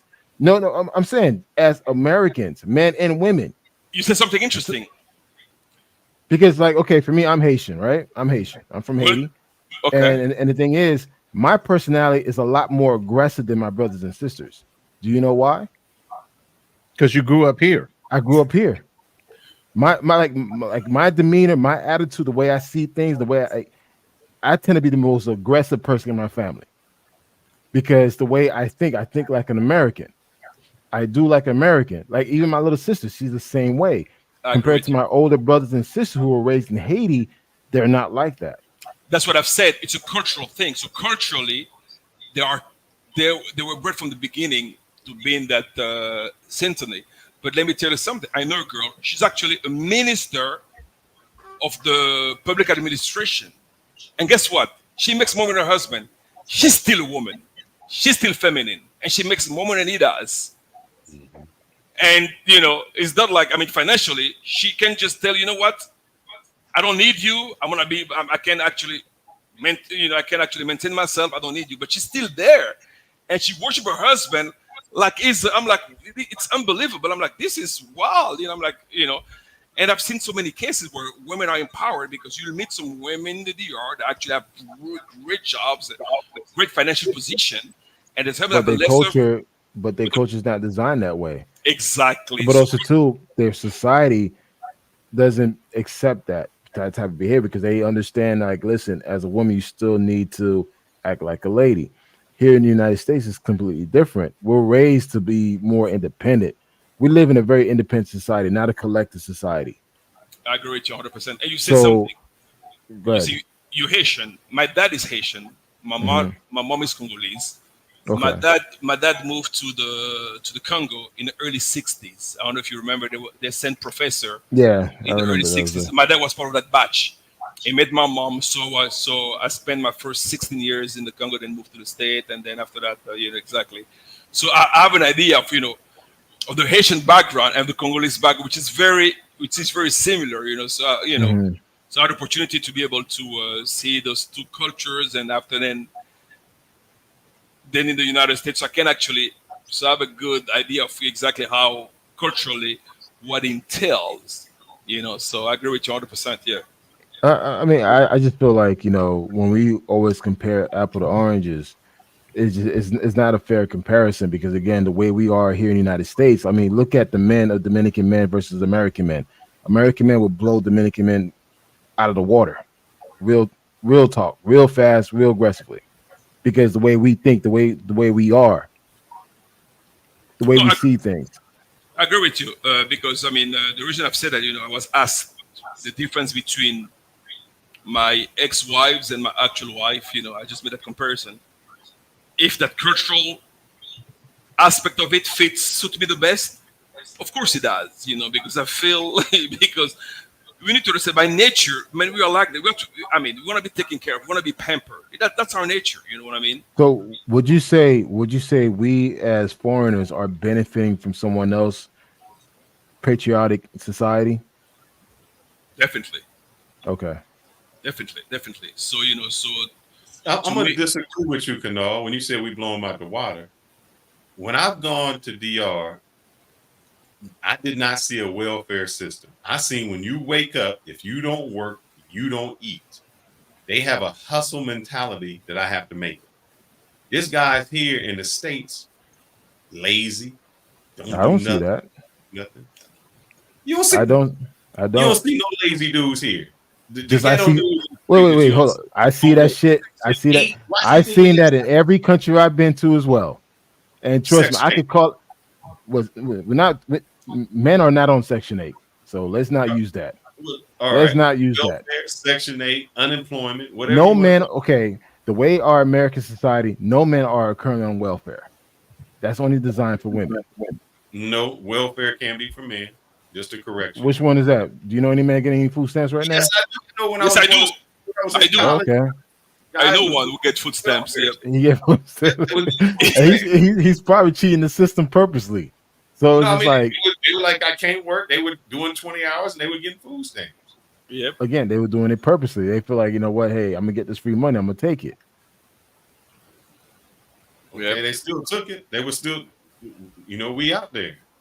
But Black Men Travel, where are you in the state? In New York? No, I'm in Georgia, Atlanta. Atlanta, okay, yeah. But have you seen all those Dominican? They own all the bodegas. Those. I mean, it's a hustle mentality. I mean, all the bodegas. I mean, they actually.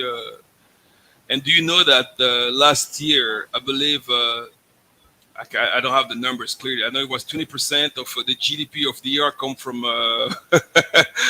people sending money back to. Is it the billions of dollars that would actually send back here?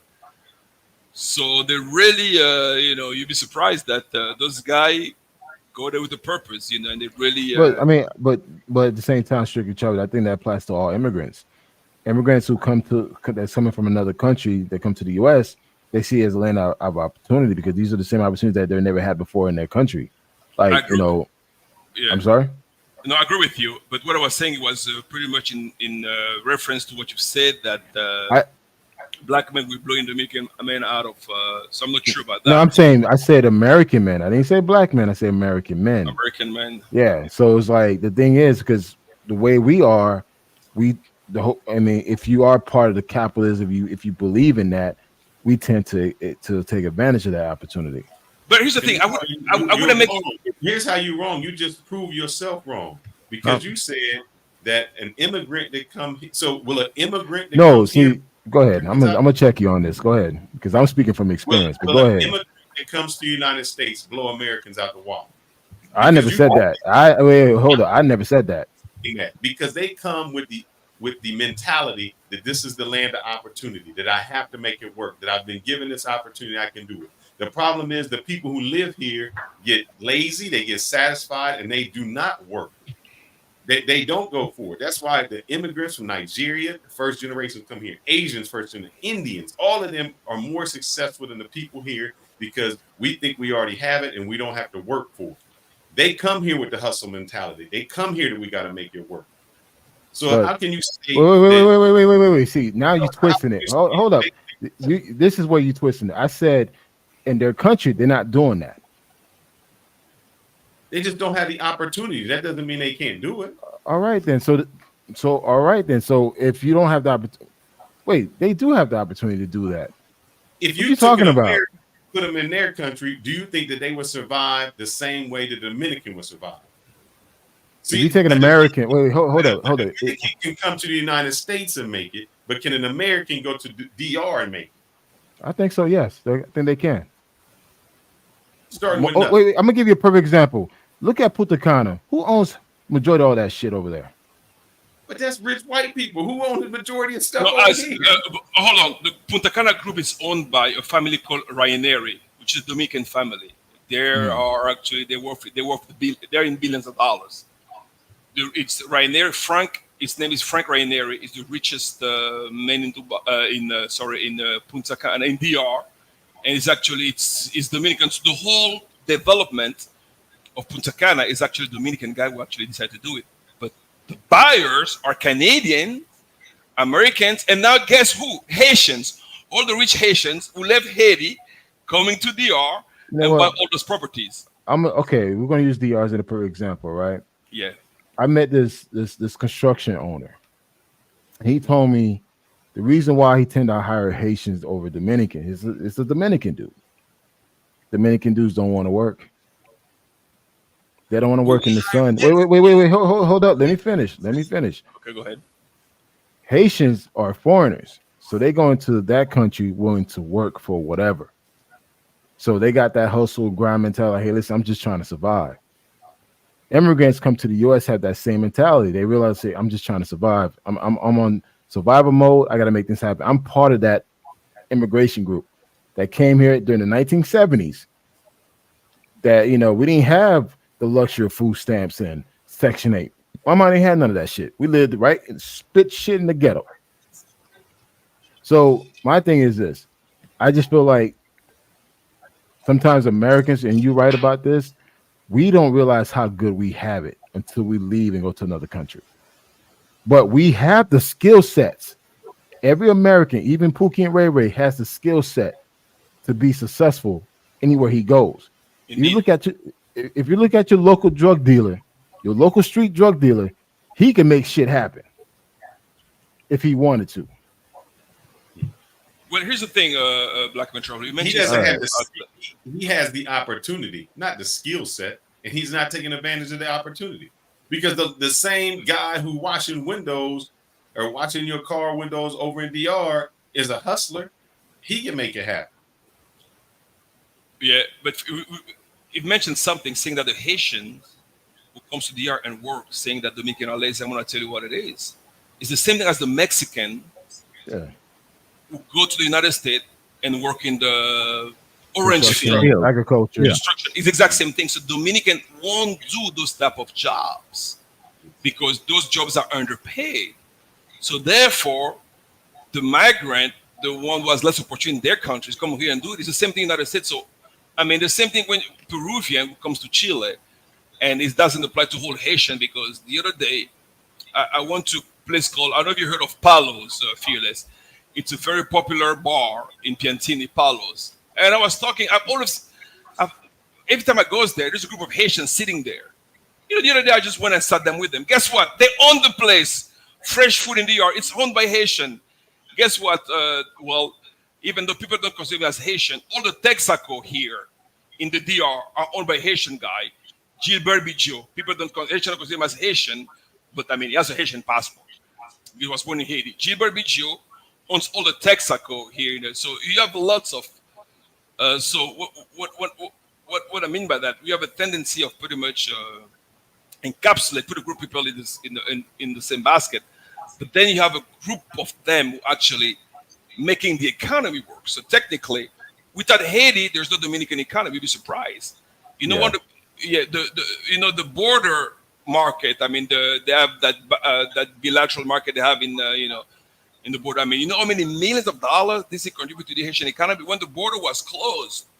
You know, those people were complaining because they were saying like, people from Haiti come and buy millions of Dominican pesos, and I was surprised to see that.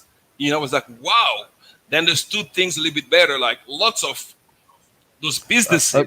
To be honest, just to piggyback what you just said, Strictly Traveler, when the Dominicans decided to play that hostile bullshit game and closing the border, guess who did it hurt the most? It didn't hurt the Haitians. It hurt the Dominicans. It did. The Dominicans were protesting like, yo, we need to open the borders up because we're not making any money and we're losing. All.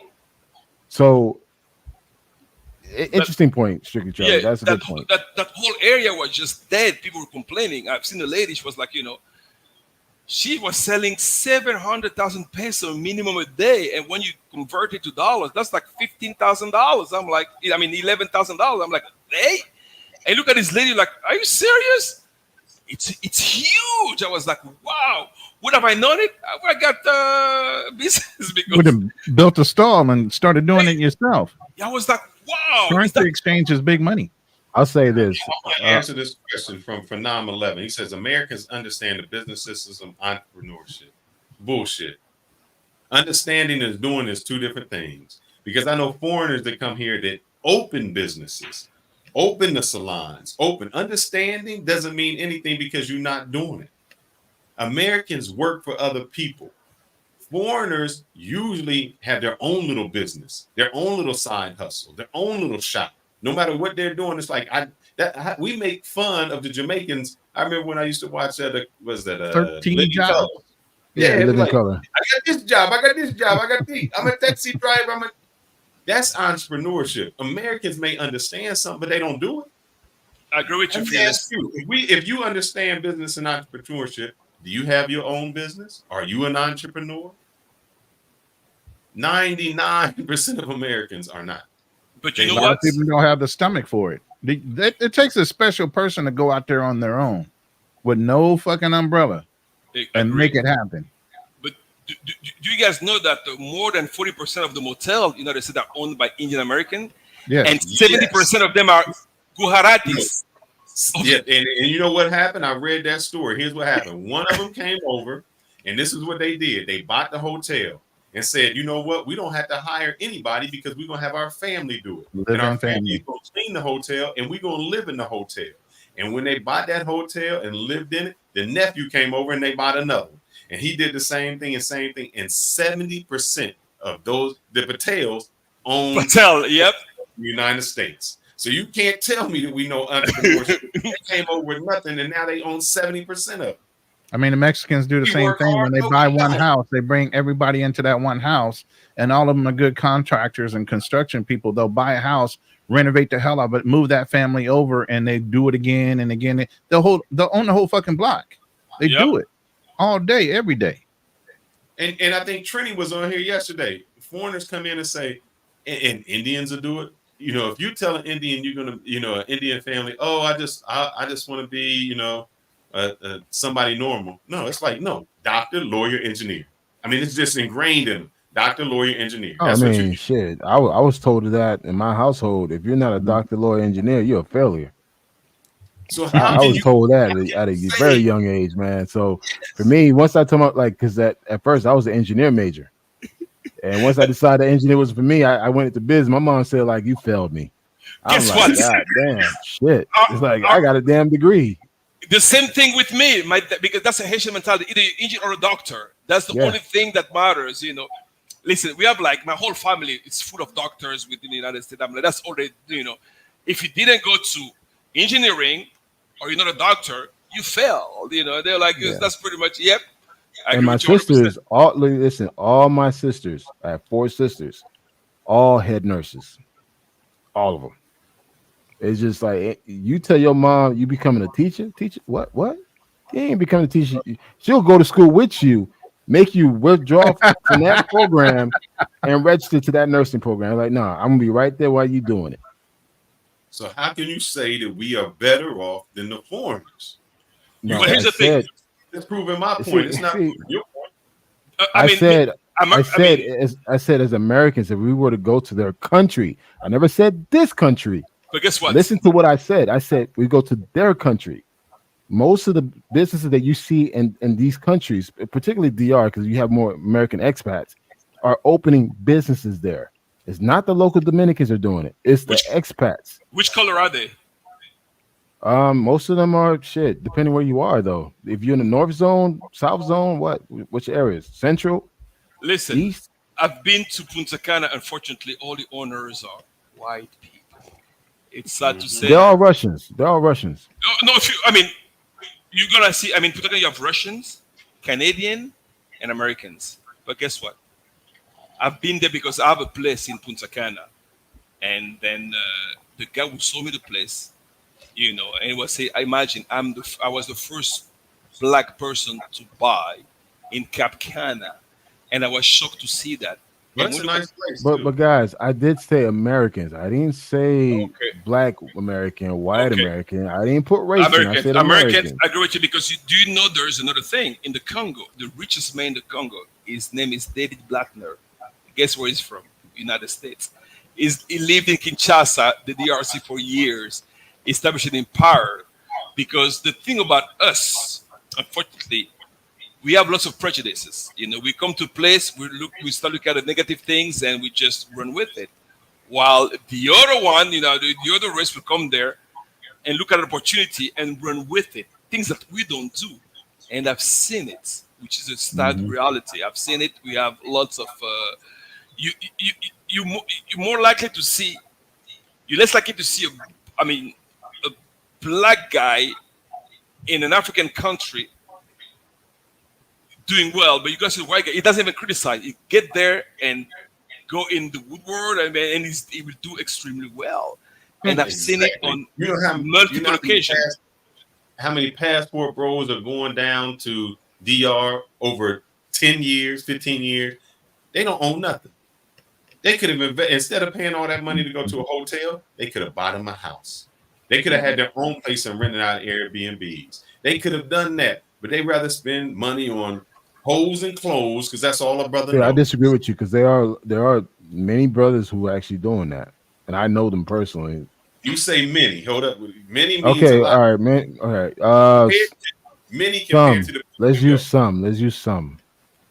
Some. No, just there are always exceptions to the rules, but let's be honest one another. We have to change the way we look at things because unfortunately I've seen maybe because I have a more complex background, and to me, I was surprised to see that. Like for instance, when you go to Cap Cana, Punta Cana, as a U.S. citizen, you can buy a house you can mortgage a house, put a 20% down payment, and finance the rest, just like in the United States. And you have property, you can get a beachfront property for $200,000, $250,000. Then I don't see brothers doing that. And it's a great place. The good thing about it, you don't have to pay. They have a law, it's called Comfort Tour, where you exempt from property taxes for the next 20 years. So think about it. Well, so strictly travel. Well, sure. I think it's more out of ignorance because again, a lot of people don't know about the investment opportunities overseas.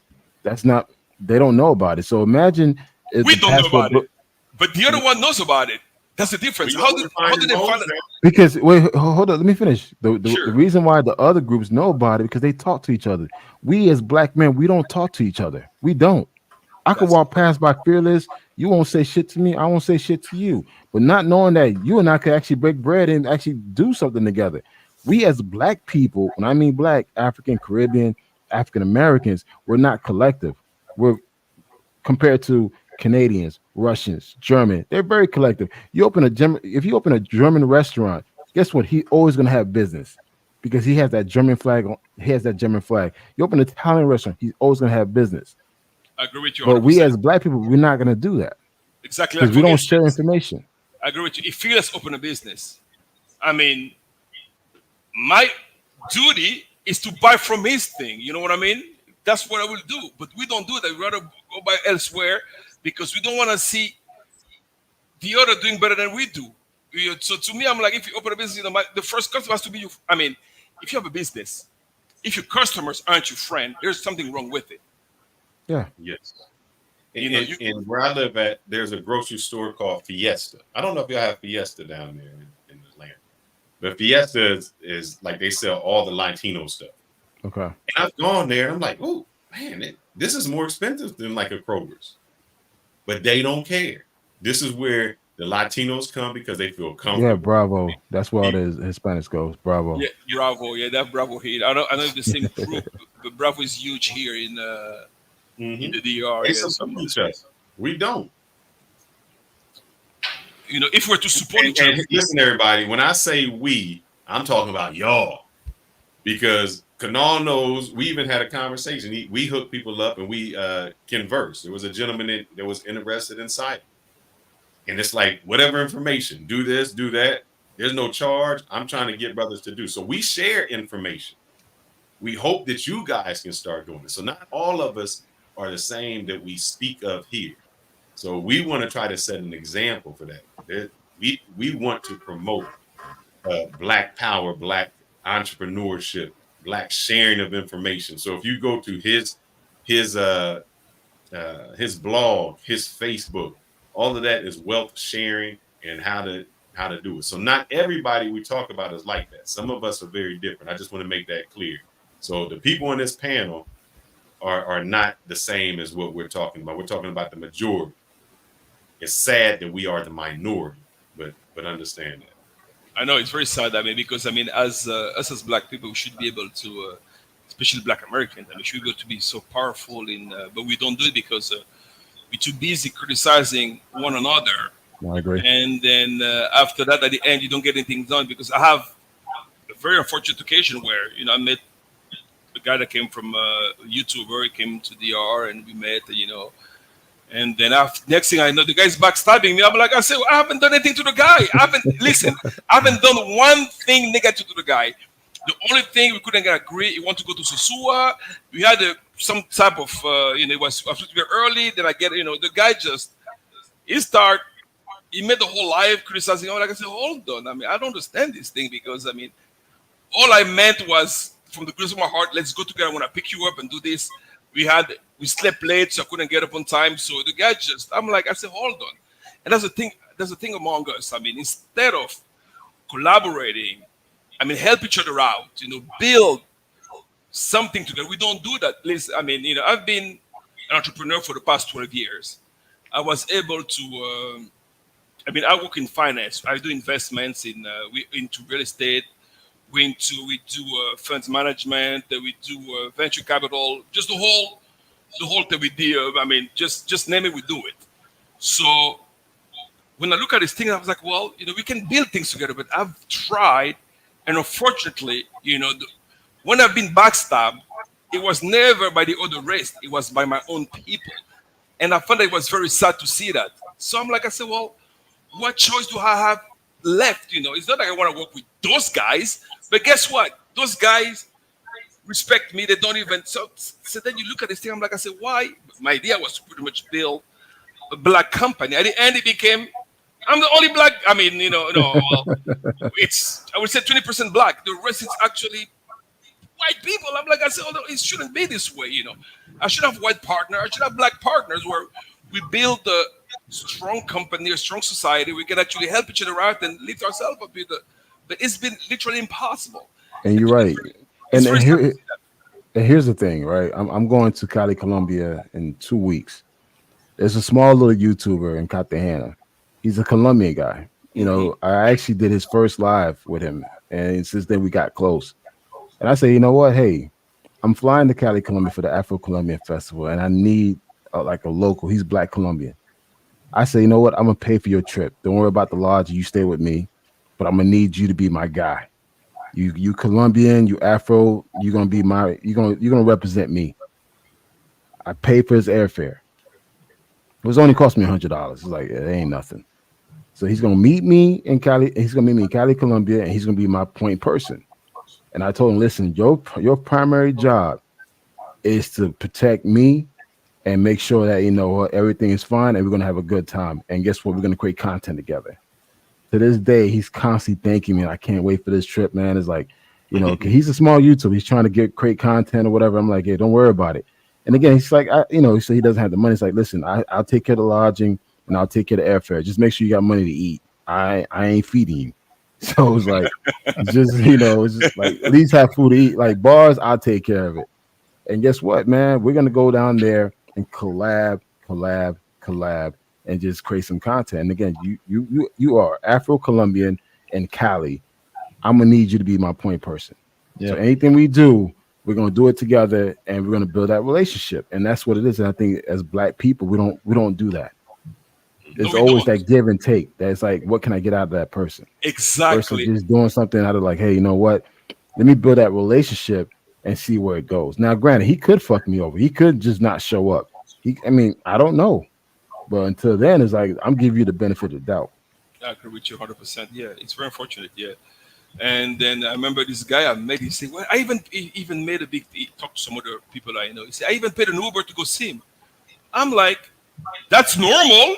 So I look at that pettiness. I was like, "Oh my God, what kind of people I'm dealing with?" I'm just surprised because I'm like I say, well, it's very unfortunate. Like I've been in business for. I had good venture. I failed. I did well. I can't count how many business I've had. So I had a big distribution. I used to distribute alcohol all across Chile. Then I was part of a group called the Jumbo Group, the Paris Group actually. They bought my production out because I just couldn't meet the quota for after a certain time. But so I have multiple ventures over the years, but like I've said, but the people that actually betrayed me and backstabbed me were my own people. And it's sad to say that. I'm like, wow, what can we just work together, build something? If we're united, we'll be huge. That's something we like. It's just united, bro. If we're able to build, because listen, like for instance, because I work with big group. They have literally endless financing. It's Arab group. So whatever, if the project makes sense, they will go ahead and finance it. Because the thing about the Arab world, those guys got cash, but some they don't have the acumen, or they got the cash but don't have the idea. Or like right now we're building in Punta Cana, and guess what? I spent $0, but I have 20% of the company because I brought the project on the table. Wow. That was part of the deal. I didn't have the, so they say, well, because in the UAE they have a system where you can buy a unit within they will build the infrastructure, build the buildings, all the infrastructure with all the specs, and then after that it's going to be managed by either Ritz-Carlton or the Marriott. I wish part of the Marriott or whatever, those big operator, and you can own a unit within that. You can own a unit, let's say Fearless own unit 504. So whatever revenue, so the management can get 30%, and the other 70% go to Fearless. That's how it works. So this concept was existing in the DR. So I told my guys, I said, well, here it's cheaper to build. So let's go ahead and do that. They looked at it, bro. I did the meeting of Zoom, and they signed everything. They said, well, let's go for it. They didn't even come and see the thing, And I'm like, I said, hold on, they didn't ask me, well, are you gonna rob me? Because this guy knows that, well, they can find you anyway, so they don't worry about it, So that's but we bought they bought the land. It was now we're actually building this thing, and it's going well. I'm like, I said, hold on, what can't we do it? Because let's say I'm gonna tell Phil, I say, well, Phyllis, we have a business. It's gonna cost about $1 million. How much you got? 50. Okay. You can get 200 people to put $50,000. Guess what? I won't get a black person to do so. So you're gonna ask me why and this and that. Well, the Arab people, they're like, okay, well, you know what? Let's go ahead and do it and let's make it happen. No question asked. If the thing makes sense, they go with it. But us, by nature, we're gonna find the but to the thing, and why not, and then also there's a power struggle. Everybody want to be a leader. Yeah. Everybody want to be. Go ahead. We'd rather have 100% of nothing than 1% of $1 trillion. To me, I'm like, I said, well, they say, listen, I've tried to do business with the guy, and I even met him in person. And I said, okay, well, it's good in crypto. And I'm telling you, well, we're gonna do a 30-70. Because I'm putting the cash, like but crypto, you're gonna do these things. The guy said, no, you want 50-50. And I'm like, I said, hold on. I said, hold on, it doesn't make any sense. At the end, we didn't do that. We set up the company, but we didn't go through with it because he didn't agree with me. I'm like, I said, hold on, it doesn't make any sense. So we want 50-50. If all you do, I'm putting the cash up, you're gonna do the trading and see how it goes. We're gonna see a small amount. If it goes well, if it goes well, we'll proceed. And guess what? Big mess. The guy said, no, I want 50-50 of nothing. And I'm like, I said, hold on, it doesn't make any sense. It's something to 30%. And over the time, you get the money, and you can do your own thing by your own, and you can live because there's no such a thing as. Right now, I'm right now in the DR, Mr. Joe. Yeah. So that's how it is. So it's very sad to see that. I'm like, I said, well, what's like you said, Felix? I mean, they rather have 100% of everything, and I mean, you would have 30% of something. Now is what 30 times 0 is 0, 50 times 0 is 0. So now, I mean, it's up to them. I said, let's give it a shot and see how it goes. If it goes well. If you really know what you're doing, and I just went his word because he didn't send me any proof, any performance of what he did in crypto. He just sent me some more screenshot. I said, give it a bit of a doubt. I said, let's go ahead and do it if you can do it. Let's do it. We never know. I was willing. He said, well, we need $6,000 to do the whole thing. I said, no. Let's start with a small amount. We're gonna set up the company where I have ownership of the company. And then you will start with a small amount, like $15,000. You see the trade and how it goes, and if it goes well, then slowly but surely. But I want to have control of the trade because I want to know what you invest in. He said, no, I should be able to do everything. I said, no. You have to consult me before you do any type of investment as an investor. And he said, well, we can do it, but 50-50. I'm like, it doesn't make any sense. And at the end, we didn't do it, and it's very sad to see it. Very sad. I walked away from deals like that, which is just it's bad. When back in the day, there was a deal with Procter and Gamble, and they were trying to get minority vendors. And there was a group of us. Me and a buddy, we had basically a printing place. We tried to get guys to come in and said, look, the problem is you needed to have so much revenue in order to work with. Because what they didn't want is if they were going to be a $2 million, a $3 million, a $5 million a year contract for you, they didn't want their place. They didn't want to be the majority of your business because they didn't want to take advantage of it. So we tried to combine and bring some people in and say, hey, you do this for them. You're doing like the nickel and dime stuff, the stuff that nobody wants to do. That's what they're giving to you, the little piecework. And I said, we don't have to do that. We can all come together. We can make a conglomerate, an LLC, and we can get a big piece of this pie. Not only do we doing it, this is what they are informing us to do. They are telling us, you want to do this? This is what you need to do. Right. We couldn't get none of them together. I mean, we yeah. do it. All chiefs, no Indians. Yep. I had a company I went to work for. I worked for plenty of Fortune 100 companies and senior level management. And I saw this new upstart medical supply company is owned by a brother. So I went in and actually started working with him.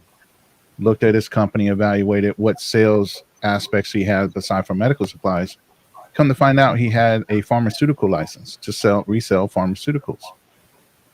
I'm a government contract guy. I came from the government. I understand government contracting. I immediately went into the state, got listed as a pharmaceutical provider. Within 6 months, I had a $7 million deal to deliver all the flu vaccine for the whole state of California from a Black-owned business in Riverside, California. But the whole thing was he wanted a 30% profit.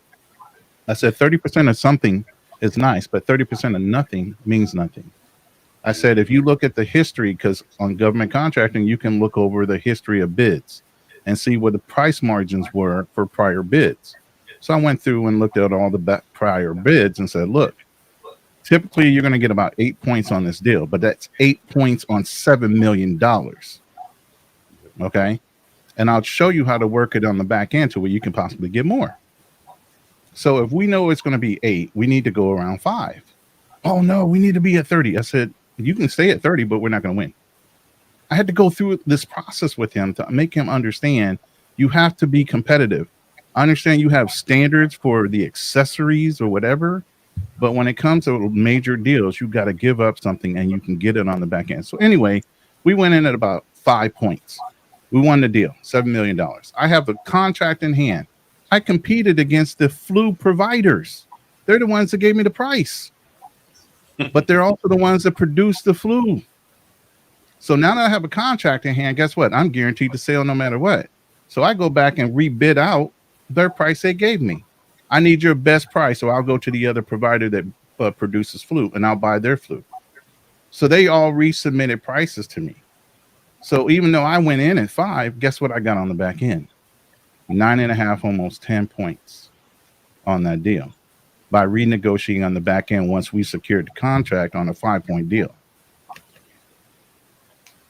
Delivered on time, no problem. He's looking at me shocked. I said, there's always another way if you're willing to fucking listen. Yeah, and we don't. We don't do that, and that's so sad. Collectively. And I know. Me and Ronan have been told that we ain't black and we not this, and almost like this.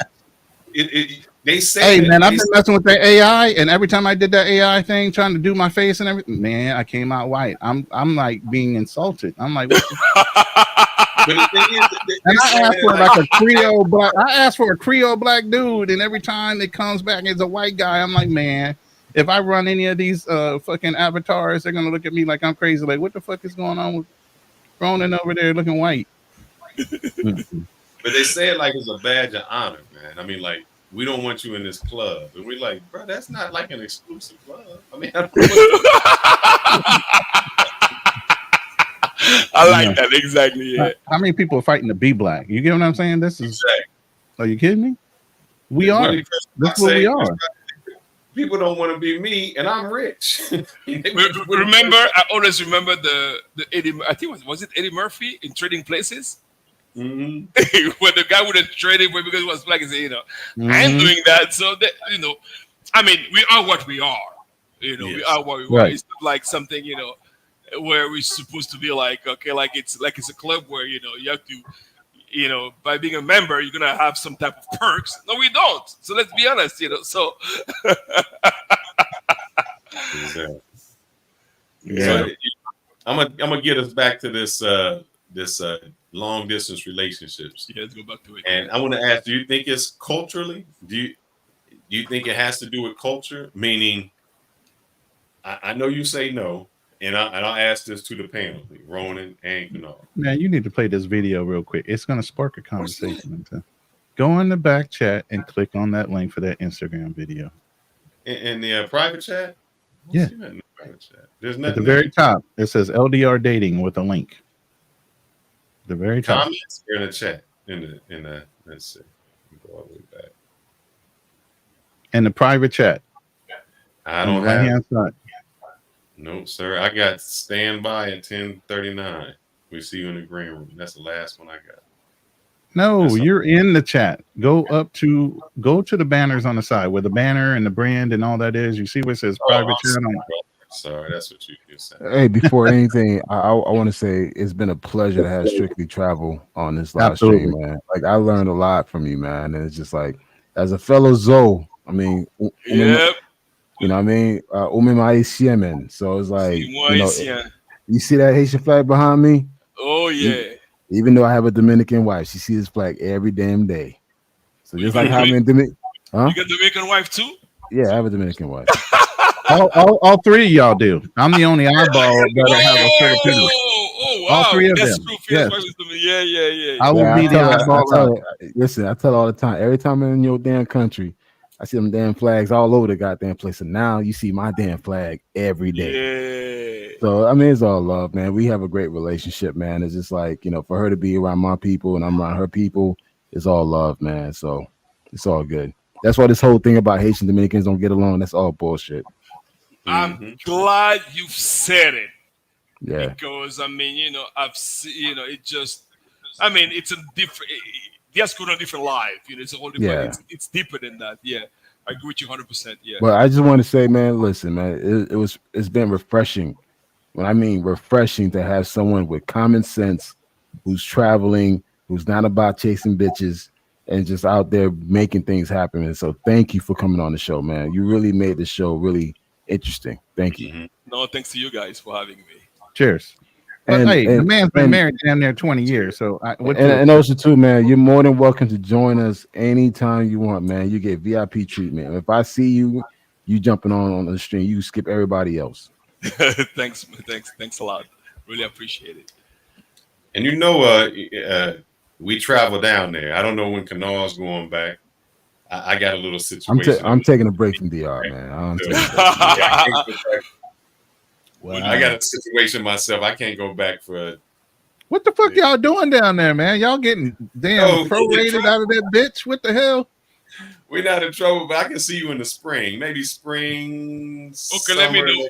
Record it. I'm always here. I'm always go back and forth, because like I said, we're doing so many development between so I'm between. It's funny. And DR, so yeah. I told my wife that now that I marry her, I'm never going back. So it's just like I have no reason to go back. Here in the States. Yeah, so like, I told her like I'm never going back. You could take the kids with you. I ain't going. Wow, I'll pay for the tickets. I ain't going. I mean, it's just I'm DR out, man. I'm just. Guess what? Here's the funny thing. I've said it because I came to DR like about 2 years ago, and before that, I haven't been here from the last time was 2010. Came 12 years later, came back. And then just run to the business opportunity. And I've said to myself, I wasn't going back here. I said, I'm not going back to the DR, never. But guess what? Never say never. I mean, granted, I got to see my mom-in-law. I got to see the family and everything else. But I told her, like, listen, now that you're here, I don't really have to go back. So you could go. You could spend 3 months. I don't care. Where's she from in the DR? Where's she from? What part? She's from Gaspar Hernandez, North Zone area. Oh, you got yourself Santiago. Like, okay. Oh, yeah, nice. She's from the Mocha area. So it's like Mocha. Okay. So yeah. I know what she looks like. What about you, Fearless? Santiago. Guess what? Damn, that's funny. El Cibao, my wife from the Cibao as well. So we all. So okay. So I get the vibe. Yeah, I get it. Actually, you know what? Actually, I could show you a picture of her, man. I dated one. She just didn't work out. I'm sorry. I went Philippines now. Oh, Philippines. This is her right here. You see her? Oh, yes, Santiago. Yep. Congrats, bro. Congrats. Yeah, man. That's sad. I don't think I can I got a picture of her on this computer. Uh-oh. She gonna say let me that see. On my profile. Let me see if I got one of Can you pull the video up or no? It's not coming up. I don't see it. So if I go to banners, I don't see it. If I go down to private chat. Under brand is private chat. Click on that little I know logo. what private chat is. I'm saying there's nothing there. Hold on, let me see if I can pull it up. When I look at private chat, it just says Ronan, and it's at 1039 was the first thing I see on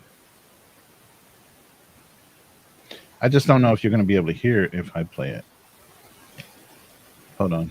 I got it set up. Let me zoom in on it real quick. The wife wants to know what part of Santiago your wife is. She's from Tamboril. Tamboril.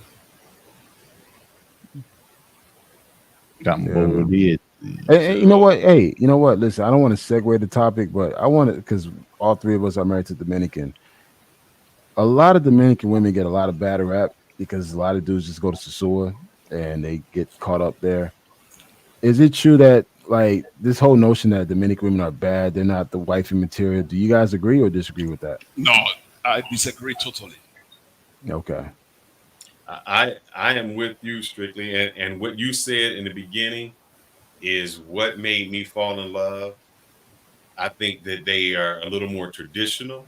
I don't have to deal with that masculinity.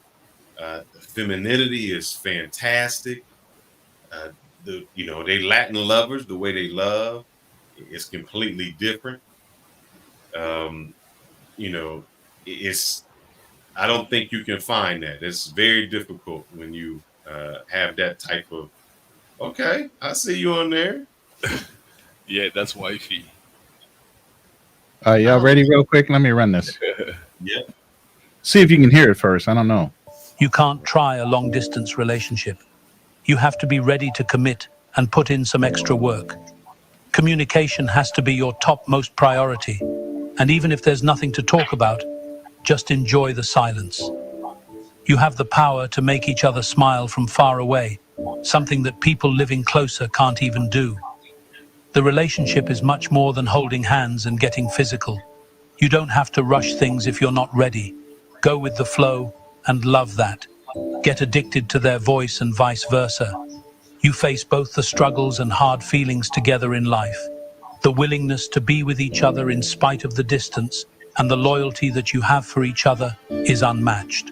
Sharing little things and making time for each other, no matter how the day was, feels like an achievement, and the efforts put in are worth everything. You're honest to each other, no matter how hard the truth is. And the best part is that you know that the distance is temporary and the connection that you're building is unexplainable. Drop a 100 if you agree with me, and pass this. Y'all agree? What you were saying, Kanal, I don't think it's the women that mess it up. I think it's the guys. Just like you said, Strictly, you went down there and you're like, my God, I'm losing my mind. I'm going over here to the mall. I'm going to Venezuela Avenue in the night. I'm partying this place. And I think it's us. It's the women can be traditional. I think we lose our mind when we, go there and we are in the land of milk and honey. Yep. And then because as far as I'm concerned, like anywhere you go, you're gonna find good women and bad women. So we can't just something I just usually do not do. It's put everybody in the same basket, And I've known lots of respectable Dominican women with me for years that have a very healthy relationship. Like I've met some with like a messy relationship. Like I've been also anywhere we go, we're gonna find good and bad one. But then have been so commercialized, and then people think that Susua represents the DR, which is not. Like for instance, one time I was gonna take a good friend of mine. I've known her for 20 years. She was like, let's go to Susua. I was supposed to go with this guy. She said, Susua and do what? She was like, there's nothing to do in Susua. She looked at me like, why Susua? She said, it's far, first of all. It's a waste of time. And I was like, really? Say, yeah, no, we'll go to Susua. You can go to Bonao. You can go to Harabacoa. You can go to Constanza. Why Susua? All you have in Susua is just pros. And it's a local one. She was like, don't go there. I was like, okay, guess what? I did not go. I still want to go and be able. I was saying, maybe over this weekend, I should go and see because I've been to Cabarete years ago with my wife. We went to a resort and we were there for Easter. What is called? They have a name for that. They use the DR. Semana Santa. We were there for Semana Santa, and that was years ago. After that, like now, we go to La Romana. We mainly go to La Romana and Punta Cana. We go there a lot. But Sosua, they say, well, there's nothing to look for in Sosua. So I haven't been there. But now that wife is not here, I'll say, let me go ahead and take a look at it to see what it's like, to see what's, And guess what? I've been by myself for like 3 weeks. I haven't even given myself a chance to go there. Like, I don't have that because, just me. I'm like, you're not missing. I was like, what is such that hype about this place? I want to see from my own eye because what I've seen what people brag about, I've seen on all those YouTube. I don't see anything spectacular about it. I've seen much better in Santo Domingo. you go to Agora Mall and it's way better. Just more than anything you'll see there. Yeah, so I'm Man, like, I tell you what. All right, I tell you what. Yeah. If you want to experience Sosua, but not Sosua, go to Boca Chica. It's the same. Yeah, I was in Boca Chica last for Father's Day. Someone took me to Boca Chica, and then so it's exact. So I was like, okay, I get an idea. We're actually in San Andres, Boca Chica, by the water, kind of Club Nautico. So we had a good time, So yeah, so I was like, there's so much hype about Sosua. But I've seen in Santo Domingo. Much better. I go to place. I go a lot to. I've been to mixers. I've been to Paris. I've been to Sahara VIP. I go to these different places, and you see all those fine. And there's a club called The World, bro. It's just like it feels like fashion weeks. You know, you see. I'm like I said, why does guy go to Sosua? I'm confused about it. So I want to kind of get a feel by myself, be able to see firsthand what is the hype is all about, you know. But I'm looking at the time. I say it's kind of we talk about 3.5 hours from Santo Domingo. I'm like, I don't know if I want to give myself waste my time, go there and be disappointed. So I'm like, you know, just to be just to look to see what the hype is all about, but it's too far. It's too far. So I just And I want to piggyback on what Ronan brought up with that video. I think that was really important. Communication. All of that. I think that is what sets the maturity level for guys when you have that communication, that being with it. And I don't know if it's an age gap, a maturity gap. You know, like Kanal even said, there's some things that he did when he was younger that, you know, he changed when he got older. And, you know, I don't know if it's, like I said, the maturity or age, but those things become entirely different. And I think that is why one of the reasons, you know, they make fun of us and say, oh, you date younger women. But I think those younger women admire those traits in older men, that ability to communicate, that all of those things. They admire those traits that Ronan brought up in that video. And that's what they are attracted to with us. I agree with you, Fearless. And the level of conversation that you will have, it's going to be, the depth that you'll have with those women, you know, it's based on experience, you know. Rather, if you talk to a young dude, you just talk about literally nonsense. Because when I look at when I was in my 20s, everyone now like, I thought I knew something. I'm like, I had no clue. Right. I mean, emotionally, sexually, physically, I thought I was the ace of. I'm like, I look back, I'm like, what? Yep. This video is the essence of what you call bonding, pair bonding. Old term that's not used anymore because you can't really pair bond with all these promiscuous women that are out here in the society now. But this is an old school way of bonding, mentally first, spiritually, then physically. The memories you guys build when you take trips, that's bonding. So now you understand their mentality, you understand their physicality, beside for just the attraction and sex. I always say after a certain time period, you're going to have more in common than just sex as you get older. You're going to have a conversation with her after you get done. I agree with you.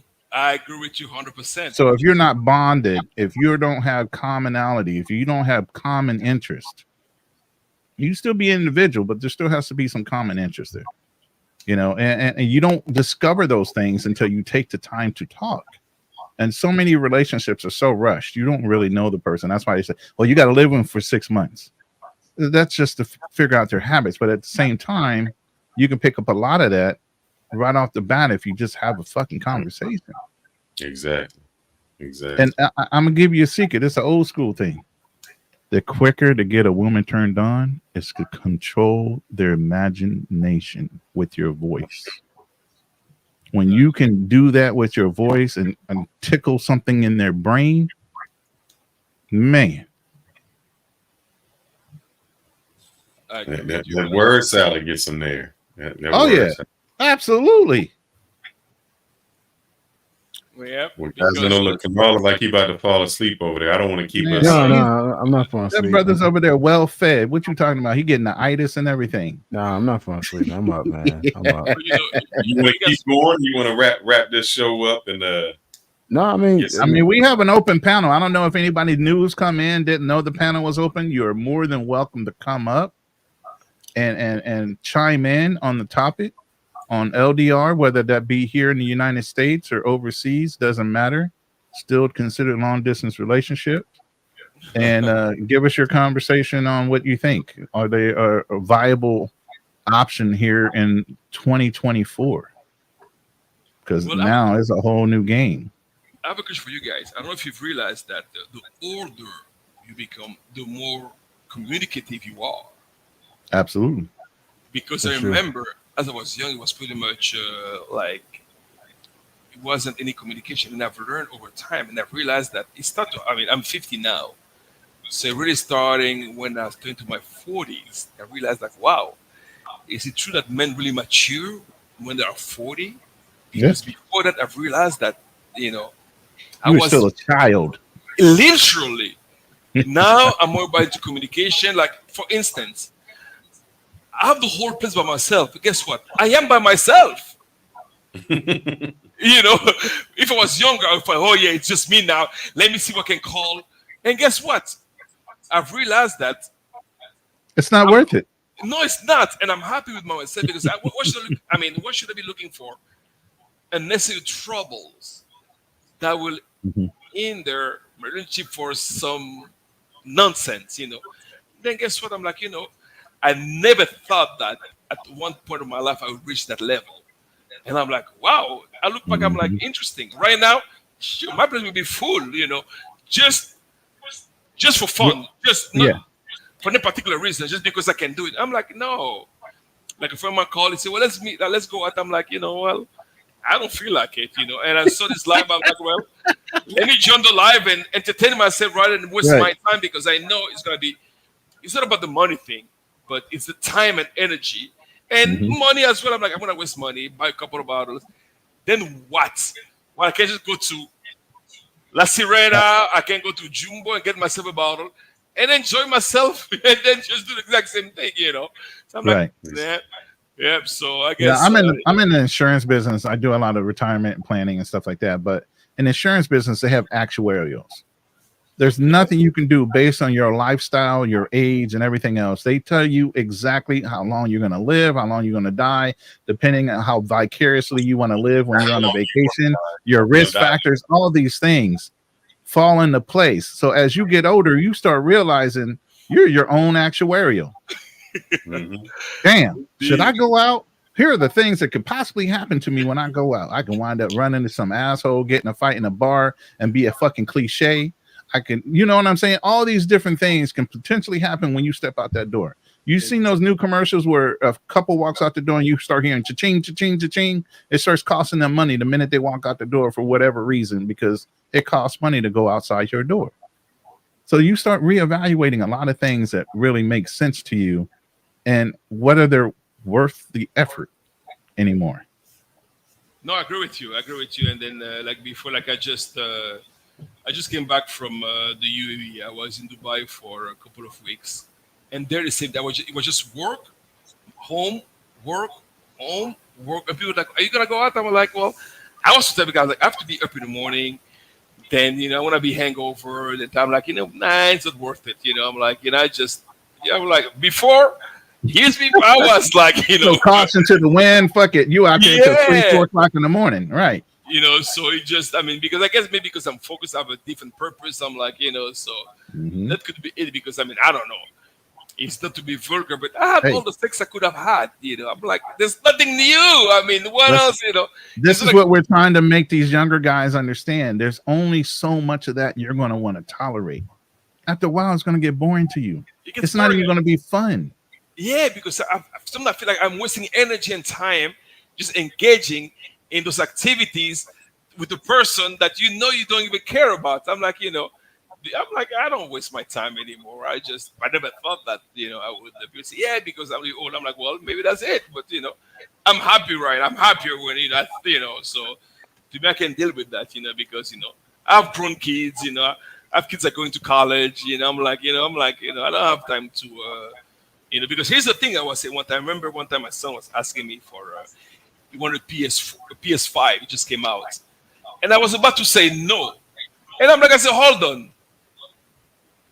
But if a non-girl will ask you you're going to spend money on drinks that will amount to that amount of that PS5, you're going to say no. I'm like, oh, yeah. I said, go ahead.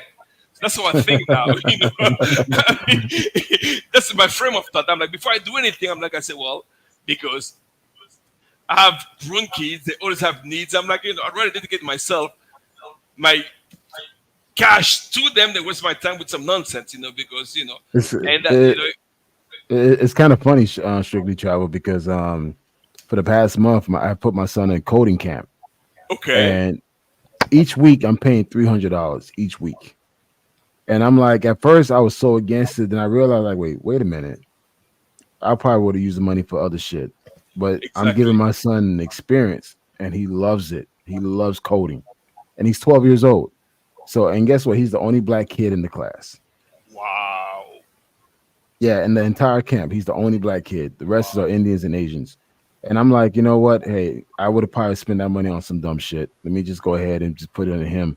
And today was his last day. He did a presentation. He presented his coding, everything. He did coding and robotics. Wow. So I said, like, you know what? He loves it. You know what? This is what you're gonna do. So I'm gonna go ahead and invest in that. Exactly the same thing. My son, he loves. He's in a football camp, and he always, I'm like, I said, Daddy, I'm gonna say before. Sometimes when I sit, I'm like, hold on, why am I saying no? Because I'm gonna use that money for something else. So now I think about it. Whatever your passion is, I'm supporting you.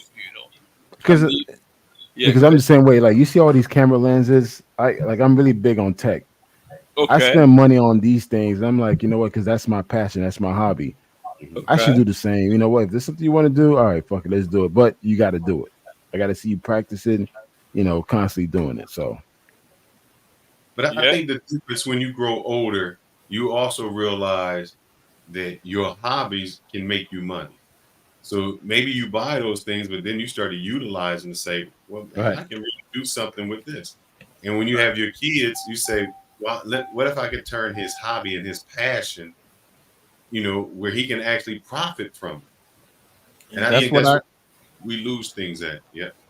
Remember, I said that yesterday. I told my kids once they figured out that college wasn't for them, I said, well, what do you like to do? Go fucking do that and do it the best you can. And through the excitement and exuberance of you doing that, your business will grow. Indeed, I agree with you 100%. Yep. Good conversation, man. It's a good conversation. We needed something different than complain about women all the goddamn time. It's tired of you niggas talking about women all the time. Bring something up. No, you're not. No, you don't have to. You don't have to. This is a choice. You are making a choice right now. You don't have to choose to go that way. You don't have to do it. Control it. Control it. This is a Maya thing. No, this is not my thing. Man, she the furthest. Y'all niggas, y'all dudes love things talking about that shit, man. I'm like being a dead horse here, man. I'm like, I ain't worried about her. This is the question. We talked about maybe doing that panel for tonight. Strictly Travel. You are in Santo Domingo. Guys go to Sosua to pursue women, to pay for them, to have that. Ganal and me have tried to beat in these guys' heads that the quality of women in Santo Domingo that you could get for free are 10 times better than the girls you get paid for in Sosua. Are we lying? Or are we telling? Are we being honest? You're 100% honest. I can testify. I can attest that because I've watched those. That's why I watched those there's endless video on Sosua, and some of the video be putting about like, you guys are really putting this on live. Like, you really get. I mean, I can't go to like Agora Mall. I can't go to Plaza Central. I can't go to Plaza Lama. I can go to La Sierra. I can go to Jumbo. And find the exact same thing. Better yet, you can go to the World. You can go to Sarah VIP. You will find. I mean, you can go to the Malecon in Santo Domingo. You find it. Exactly. You can go to the National Colonial. Even Santo Domingo. Listen, I went out the other day with a friend of mine. He lives in La Zona Este. He lives in Sancho Zama. I went to a place called Paris. I saw them there. Venezuela Avenue. Bro, I was mesmerized. I was like, where are they coming from? Because, I haven't been out. I was like, seriously? I'm like, and people talk about Sosua.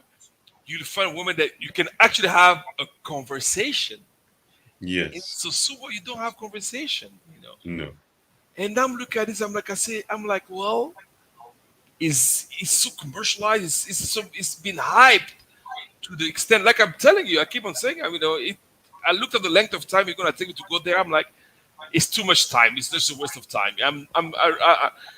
Even out of curiosity, I'd rather go to Bonao. I go to Harabacoa, Constanza. At least I've been to Constanza, and bro, I was getting so many chicks pulling at me, man. I'm like, God damn, I didn't know it had talent up here like that, man. Exactly. I'm like, okay. You get normal. I call them homegrown women, like like and the thing is too, they don't realize if you go to the Campo area, that's where you see them, baddies. But dudes don't. It's like, okay, stay in Sosua, dog. Stay. You don't even have to go that far, buddy. Where you at? I told guys you can go to Banao. Exactly, Banao. They right there. So it's hard. Next time you go to Paris. Hey, I'll tell y'all right now, just be quiet about it. Just stop talking about it. Let them fools stay where they at and destroy that area. Give up, and then let the people that are in the know that actually listen go to the better places and keep it pure. Don't let it get destroyed and trashed with these guys going out there taking advantage. I'm sorry. That's my old military mindset. Just shut the fuck up. Let them go and stay over there. Fearless. Have you been to Tipico? It's a restaurant in Bonao. I have not. No. It's called Tipico. No, wait. When you say the restaurant, because every time we drive, No. Every time we drive from Santo Domingo to Santiago, there's always these few restaurants that's right on the side that we always go to. But I don't know.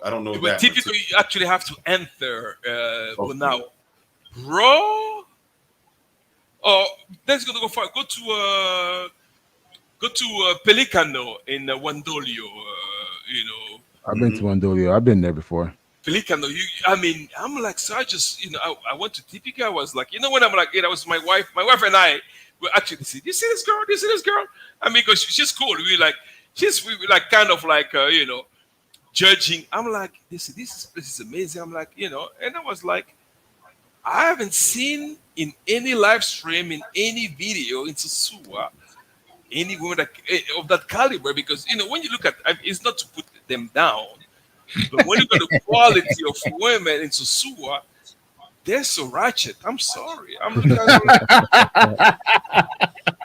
like, and those guys be like, and they've been rating them. This is an 8, this is a 9, this is a 10. I'm like, are you guys serious? Yeah, man. I don't know what scale you guys are using, but and strictly, I try to tell the guys this, and because my wife just asked me, ask him if he knows how to dance Tipico, bachata, merengue.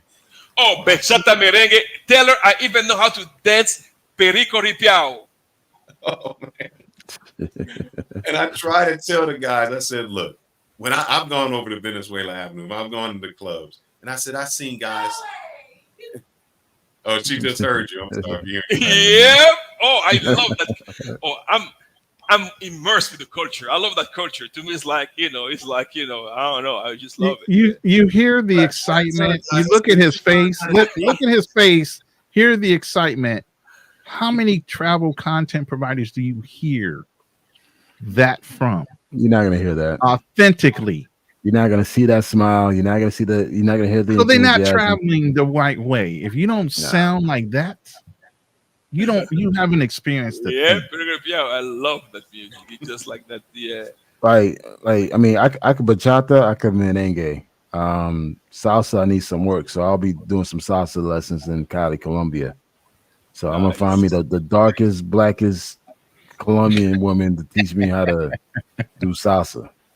Listen, Black, I grew up in Africa, and I've been to Haiti. I've seen the compa. Yeah, compa. Oh, you turn off the lights, dog. Turn off the lights.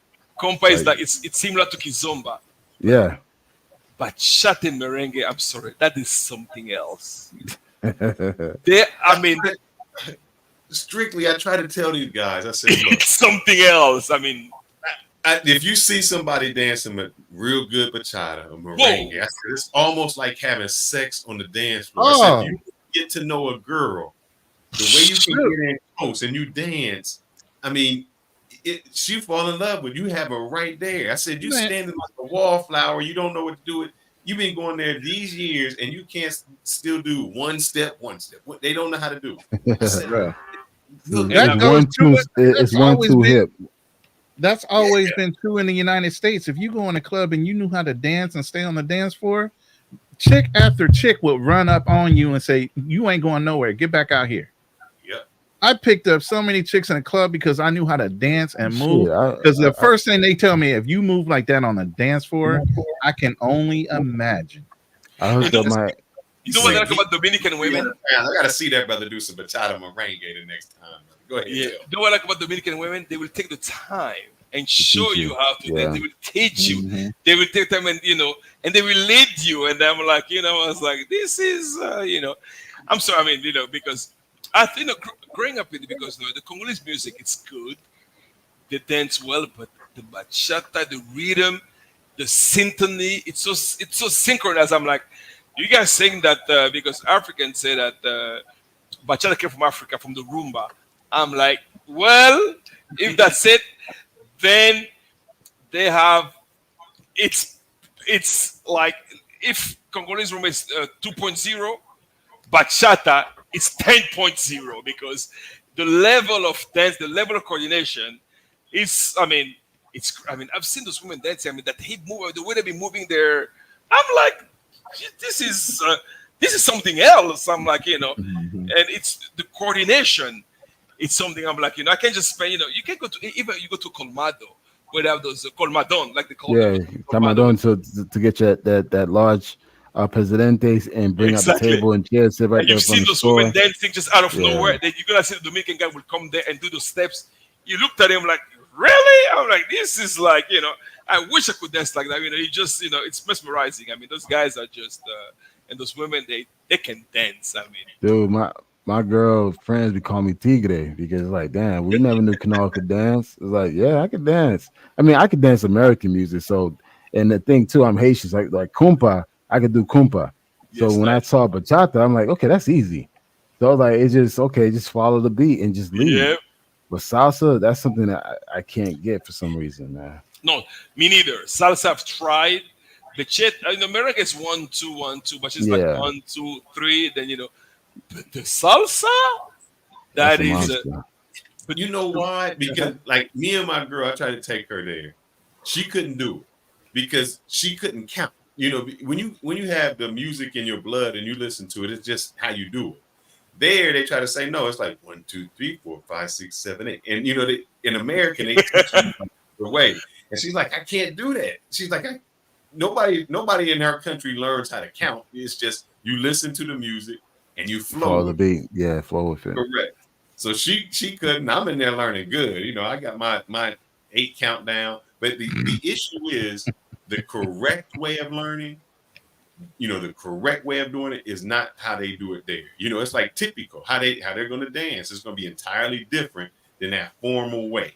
They're going to spin off. They're going to do something crazy, and it's going to be like, what? It's like their language. You're going to have a different dialect depending on what part of the country you're in and everything else. And you'll pick up just on dances that person might be from a whole nother town because of the way he moves, or that person moves because they picked up that little flair that they got from that town, or the way they do it, or the way they learned it. But yeah, it's rhythm. Yeah, rhythm. Yeah. But I gotta say, those even my children, I'm like, they dance bachata. I'm like, when did you guys learn how to dance bachata? Because it's like the fact of being Dominican is just like it's embedded in the DNA. It's funny. I know. I look at my son. He was born in Dominican Republic, but I know he's gonna be straight up American. He just got he's gonna be straight up American. I just see it, man. I'm like, he probably speak English to his mom while she speaks Spanish to him.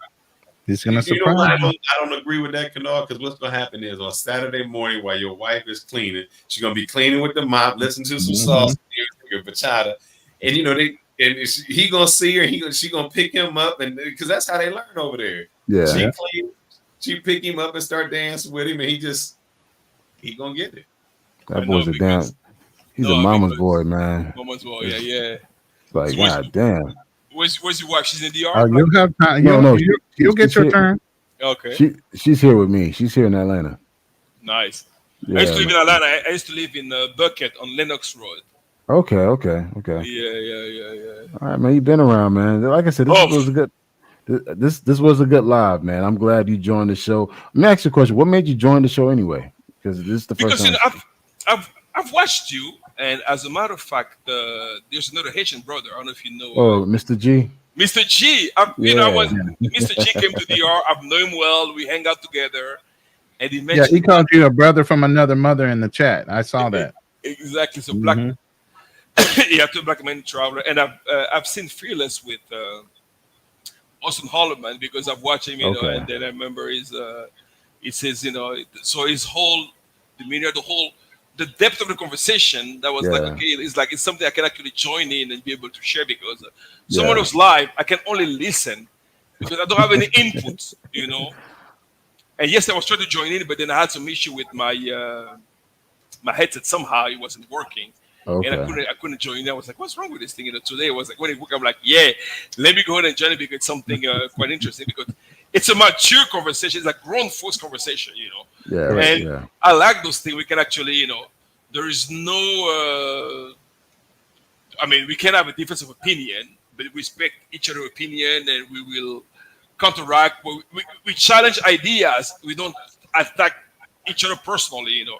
And that's, don't worry, strictly child. I'm not gonna find you and try to slam you in your neck, man. You don't have to worry about that. No, we can have difference of opinion. You know, we can, you know, that's good. We can. That's how it is in these other live streams. They just quick to threaten you. It's like and then I'm like, I said, what is the purpose of that? Because it's good to be able to have like a meaningful conversation, and actually get something out of it. Because you have to build something together. Because we never know.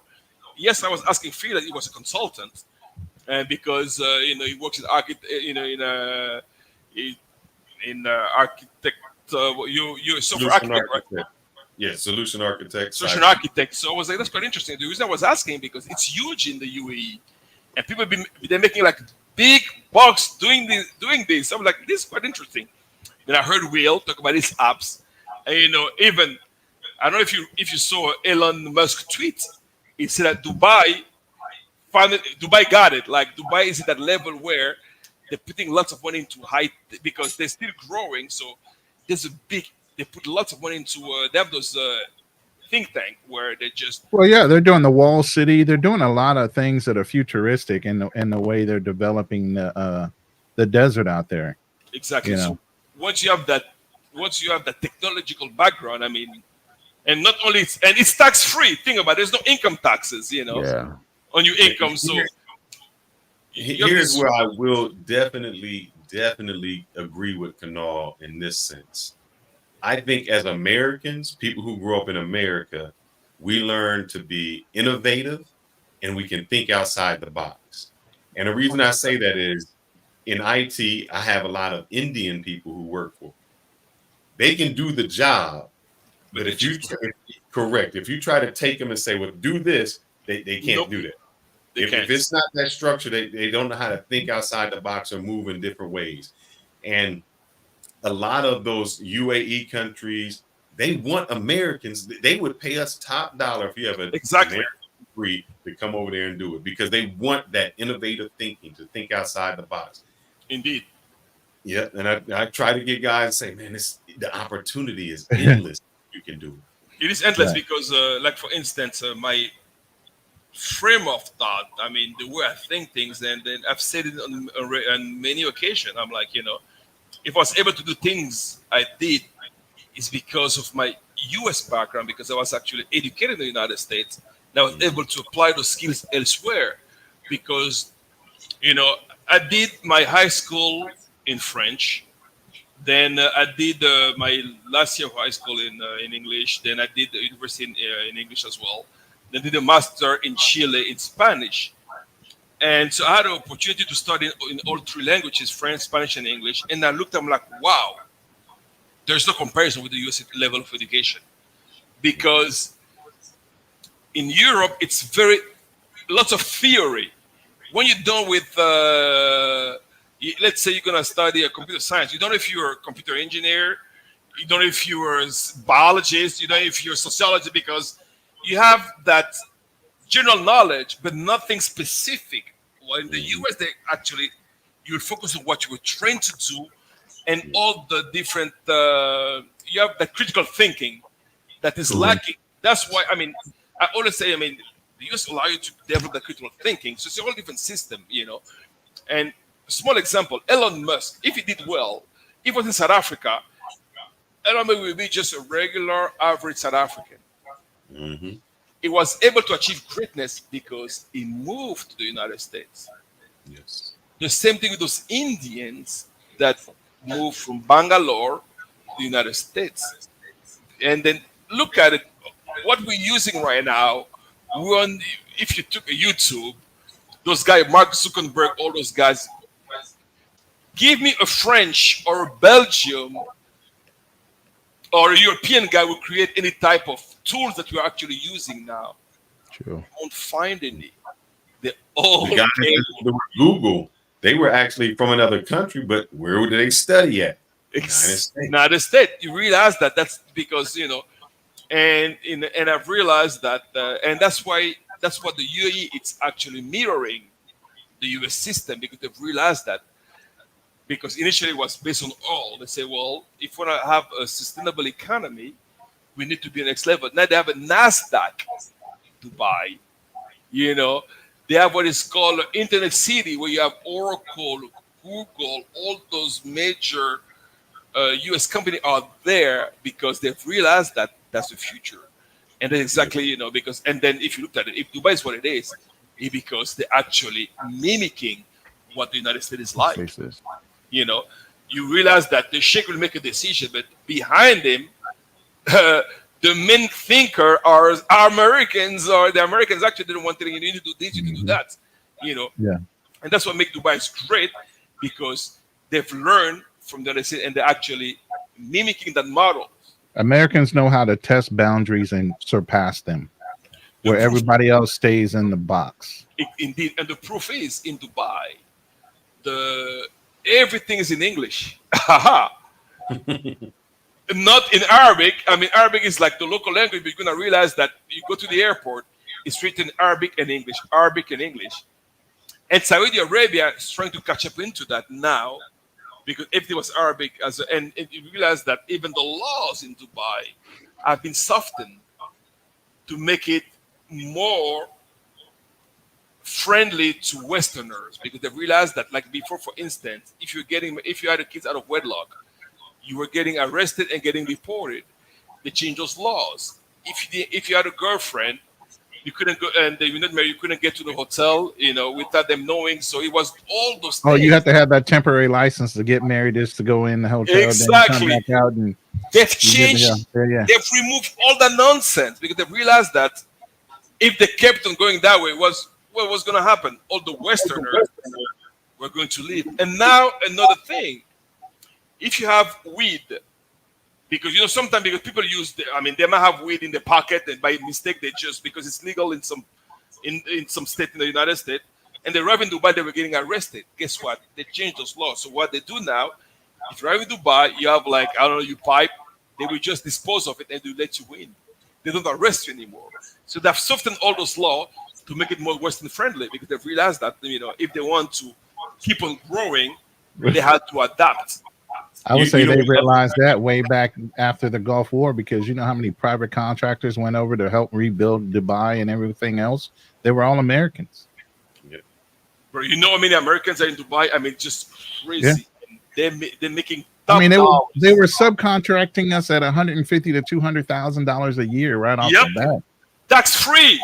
Tax free. You can have your family go over there. They would pay for 2 vacations a year to fly you back to the United States. They put your kids in private fucking school. Exactly. It was all lined out for Americans to be very comfortable over there to help them rebuild and restructure. I got a friend who does exactly what Felix does, and he has 3 kids. They go to the best private school that costs. They go to American School of Dubai, which costs like $35,000 or $40,000 a year. All 3 kids school paying for. He lives in the Palm. His bill in the palm is like probably like $1 million, $1.2 million, and everything's taken by the company, and he make like 250. I'm looking at this. I'm like, this guy is living the life. I'm like, you know what? Sometimes I'm like, should I keep on being independent or should no I debt? just You should have no debt job? by the time you come up out of there, man. I knew guys that did 2 terms over there and they were scot free. They dropped cash on their houses and my sister did a 3-year bid in Dubai. Oh wow! Came back home, bought 4 properties. Yeah, exactly. It's ridiculous how much money they were making over there. Because I had a wife that was she was there for a nurse, so she was there to train nurses there. And she came back, brought 4 houses cash. Boom, boom, boom, boom. Oh yeah, they have those. You know what other country did that? And I did 3 things because I was just had to watch this yesterday. The 3 things they did, and I'll tell you what country. The president said our official language is English now. It's no longer, we're in Asia now. It's English. We are going to bring the best people over here to teach us. And they were upset, like, no, it should be Asians. He said, no. We are bringing the best. And he said he's also going to pay the politicians a lot of money, but corruption will get you life in jail. Singapore. Yeah, Singapore, yeah. Yep. That's how they changed. Yeah. They went from a nobody, and if you go to Singapore now, you're like, wow. I know, and they got the independence from Malaysia. And they because we have I set up a company in Singapore because they have a good banking system, and their income tax is pretty. It was 10%, so it's very good. It's very company friendly, and I was surprised. Very clean city, spotless very city. Clean, small but very efficient, very densely populated. But I was. It's a standard requirement. All just like Israel, all civilians have to do military service, but they get school for free afterwards. And I was surprised to see the other in Singapore. I'm like, wow, and how organized they are. Expensive, yes, but the quality of living. And then sometimes because I'm a Dubai resident, I'm like, well. The first time I would say was 2014. I said maybe I should have stayed in Singapore because I've had my company for like 10 years in Singapore, and I should have been by now I would have been a Singapore citizen, because I was like, and it's one of the world's strongest passports they have in Singapore, Then so I say I should have maintained my residency there, and then but then I moved to Dubai, so I didn't meet the residency requirement for citizenship in Singapore. I was like, wow, I should have stayed in Singapore instead of Dubai, because in Dubai it's nice. I got a 10-year what is called golden visa, but you don't get citizenship. That's impressive enough. Dubai ain't cheap to get a damn citizenship with. No, I got the what is called the golden visa, which is a 10-year visa. Yeah, so citizenship is like it's by merit. Like doctors can get them, and then but you still have to be. There's no set requirement. You have to be like invited, and it's by decree. So it's like they have a very sophisticated. That's what I was saying. Yeah. Yeah. But interesting point that you guys brought up was when you're talking about citizenship. Philippines, by the way, their passport allows you to go to Cuba. You don't have to use your American passport. Once you get a Filipino passport, you can go right into Cuba without showing your citizenship. You can go to Cuba with American passport. Yeah, but you're restricted. No. You're restricted. You can't go to use hotels. You can't do certain things. That's bullshit, man. You cannot book hotels in Cuba You're not like supposed that. to, Canard. Yeah. Look, I know, but Fearless, once we land there, they don't give a flying fuck. It is what it is, man. The way the law goes is you're not supposed to book a hotel that would help like the government out. So it can't be anything to help the government. Yeah, but once you land, they don't care. But what you, Sir Strictly Travel, have an advantage of, and if you get your bank account in the DR, you can actually use it while you're in Cuba. Where if you're an American citizen, we had no credit card. Yeah, no credit cards out there. Yeah. So Black Man Traveler, you've been to Cuba? Yeah, I've been there twice. They all have. Yeah. I've been there twice. I've been there when Obama actually lifted the embargo. I was one of the first few planes that went there. I took advantage of it. And I went back again with Fearless. Do you still maintain your Haitian passport? No, I don't have a Haitian passport. I was born in Bahamas and I was raised here. in the States, so I have American passport. Okay. You don't have a Bahamian passport? No. Bro, you Never need to thought. have you to get No. the Well, here's the thing. In order for me to become a Bahamian citizen, one of my parents had to be Bahamian. Okay. And both of my parents are Haitian. So my mother and I told people, in the live stream, I came into this country on a raft boat. I came here during the Cuban crisis. Oh wow. Yeah. So during all the Cuban migration, the Haitians were coming in too, and I came in with my mother within the United States on a boat. Wow, great story. Wow. Yeah. Because I wasn't born in Haiti, but by Haitian constitution, as a Haitian, if that is Haitian, automatically you're Haitian. So I went ahead and got my Haitian passport. I could get a Haitian passport though. Because it allows me for banking. I'm going to tell you why I'm using my Haitian passport for banking. Like in Dubai, I'm in Dubai as a Haitian citizen because I don't have to do any FATCA. I don't have to deal with any of that because as a U.S. citizen, you are required to declare your worldwide income up to, you exempt for the $110,000. Anything over $110,000, it's actually, so let's say $200,000, you won't pay any taxes of 110, but you can pay tax of $90,000. So I decided to use to set up my company and everything. I use my Haitian passport. Then I have my Congolese passport, I have my American passport, I have my Chilean passport, I have the Argentinian passport, and I also have the British passport. So me, I'm like, that's what he's doing. He's leveraging those passports for access in certain countries without limitations. Exactly. That's why I'm saying certain passports give you access immediately without having to go through the limitations that maybe the U.S. has put on their citizens. Exactly. So now that's why it's always good to have multiple passports. I can go anywhere in the world because sometimes I'm like, well, I can't use. I'm looking at where am I going. I'm like, I say, well, which passport am I going to use? I look in the requirements. Like some places in Africa, I need to get a visa with a U.S. passport. Well, then I would use my African passport. Some places in Asia, so it depends on if it's American friendly, then I go there. If it's not, so in the Middle East, the U.S. passport in general, it's well seen. Like when I went to Israel, I want to go to Israel. I want to see. It was a good thing, but I wouldn't go back. I was going to ask you, how was your experience in Israel? Well, here's the thing, because my last name is Osias, which is Jewish. So, and my first name is Arabic. So when I arrived in, oh shit! So when I arrived, it was easy to get in. Leaving, I was thrilled. They asked me how come I was first at the time. That was 2017. At the time, they're not really friendly with Arab at the time, So they asked, well, my first was Arabic and my last name was Jewish. Yeah. And I said, well, I have no clues. Let me go back to when I asked my mom why she gave me that name. So they got mad at it. And they say, well, and I came from Malaysia and I came from Turkey, and they asked me, because Turkey is considered as like the Muslim country, and Malaysia as well. So they asked me, what were you doing there? Yes. And I told them, I said, hold on, I'm a free man. I can travel anywhere I feel like it. Wrong answer, bro. You cannot say that.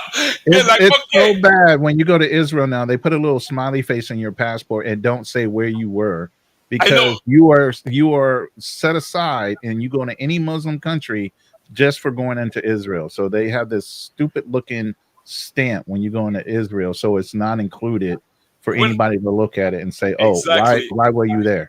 When I was there, they gave me an entry card, which was it was blue, and the exit card it's actually just a card that they said that you were granted entry, and when you leave, they give you a red one. So leaving, then when I said that, they put me in the room. They asked me a question: what were you doing in Malaysia? Were you in contact with anybody? I said, not anybody in particular. They said, what do we mean by in particular? I was like, oh my God. I told them, I said, when you travel, you meet people, then you have a conversation. So that's what I mean by that. Okay. So they went to my passport, and guess what? I missed my flight. Oh shit. I missed my flight. Then my buddy, who had his American passport, he's ex-Green Beret, so he just went straight through, So then, like, we're driving together. So he waited for me. I said, well, were you with anybody? I said, yes. They said, what is his name? Then they called the guys in. They said, what? the relationship you have with this. So we were drilled for like a while. Then after, I was able to travel like, wow. And what they like about Israel is like they have those checkpoints everywhere. So my friend is it looks like he has like about Felix complexion. So they thought it was either Egyptian or Yemeni. Me, I look black. They say this guy's black, so no question asked. But when they don't know where you're from, because Ronin and you and Fearless, you guys look like you could be Middle Eastern. So every time you have to show up his passport. And then I was going from Jerusalem to from Tel Aviv to Jerusalem. Then you have to pass the West Bank, Jericho, all that stuff. Then you get, this guy will come with like M16, AK-47, and then you feel like anything can pop up anytime. So you have that insecurity feeling constantly being in Israel. You're gonna see those young girl. I was, we're in the bus. Then you have this young girl. She looked like she could be like 16, 17. With the M16 or AK-47 like next to us, you're like, this is just a little girl, because they all, Then and in the bus, you're gonna see this guy with shorts with his big machine gun. So you have that constant feeling of like, anytime something can happen. So that's what they like about Israel. The historical point was very nice. Jerusalem and Jericho. I went to see all those historical, all those biblical sites, and it was very nice to see. But the level of insecurity you feel, that's the part they like about it. But it's a nice city. The nightlife in Tel Aviv, I thought we were going to be conservative because I thought they like Jewish, bro. I had so much fun in Tel Aviv. The women were very friendly, and I was surprised to see they were like very, like, they have no issue with brothers. I was like, really? I'm like, this is Israel, it's Tel Aviv. I thought that we're going to be in a place where very conservative. No, I had a great time. The only thing I didn't like was when you travel, because you have all those checkpoints, and you might walk across, they ask for your passport, things I'm not used to. So that's the part I didn't like about Israel. Yeah. Hey, it's getting late for me because I got to get up early, man. But hey, strictly travel, man. It was a pleasure, bro. I appreciate it. Pleasure, my friend. A pleasure. A fellow Zoe, fellow ICMN. You know what I mean? So we got to stay in touch. Let's stay in touch. And hey, man, Fearless, great show, man. Great show, man. Oh, we like it. I love that we can have a mature conversation. We may not agree on everything, but I think that's what makes the panel much better. We don't live in an echo chamber. We can still disagree, agree, and we can all come to a point. Just think about this. You can all have one opinion before you came on. You were able to convince them of something else. Say, I can see it your way. And I love that about us being men, that we're able to be open-minded enough that we can listen to other people's viewpoints. And that may change our viewpoints. I told you I'm only right 99.97% of the time. Shit. Man. Fuck out of here with that shit, man. So, but question, Ronin, what is your background? I know you're black, but what is your background? You're gonna go a little bit. Like I'm gonna get out here, man. But I'm a legitimate mutt, but my strongest background is Cameroon, Congo, Benin, Togo. So I have a strong background on the, I guess the west coast of Africa. Okay, West Africa. But my people are from Creole, French Creoles, and from the East Coast. I do have that the English and Irish in me as well. So I'm a mutt. Okay. Yeah. Because you have that DJ Khaled look. Oh shit. I do know in my travels in foreign countries, like you said, and I found out even with my mom, she has some Malaysian Singaporean in her. So in my travels, I've gone to the Philippines and places like Asian old ladies would sit there and talk to me in their native language like I should understand them. So yeah. I've always been confused going into these countries as somebody that belonged there. So I've always been quite comfortable in accepting, the cultures, because I always felt at home, no matter where I was in whatever country it was. Yeah. So. Okay. But I have a friend in Congo who reminds me so much of Fearless. Mm-hmm. That's crazy. Look, hold on. I put his name on the private chat. Just Google him. just as is, and just look at pictures. It reminds me so much of Fearless. I put his name on. You might have a twin, Fearless. I found out about my family like that. I lost a lot of my family. I did that. I did the blood test, and I found out a lot of people that looked like me were actually family of mine, and I didn't realize until recently.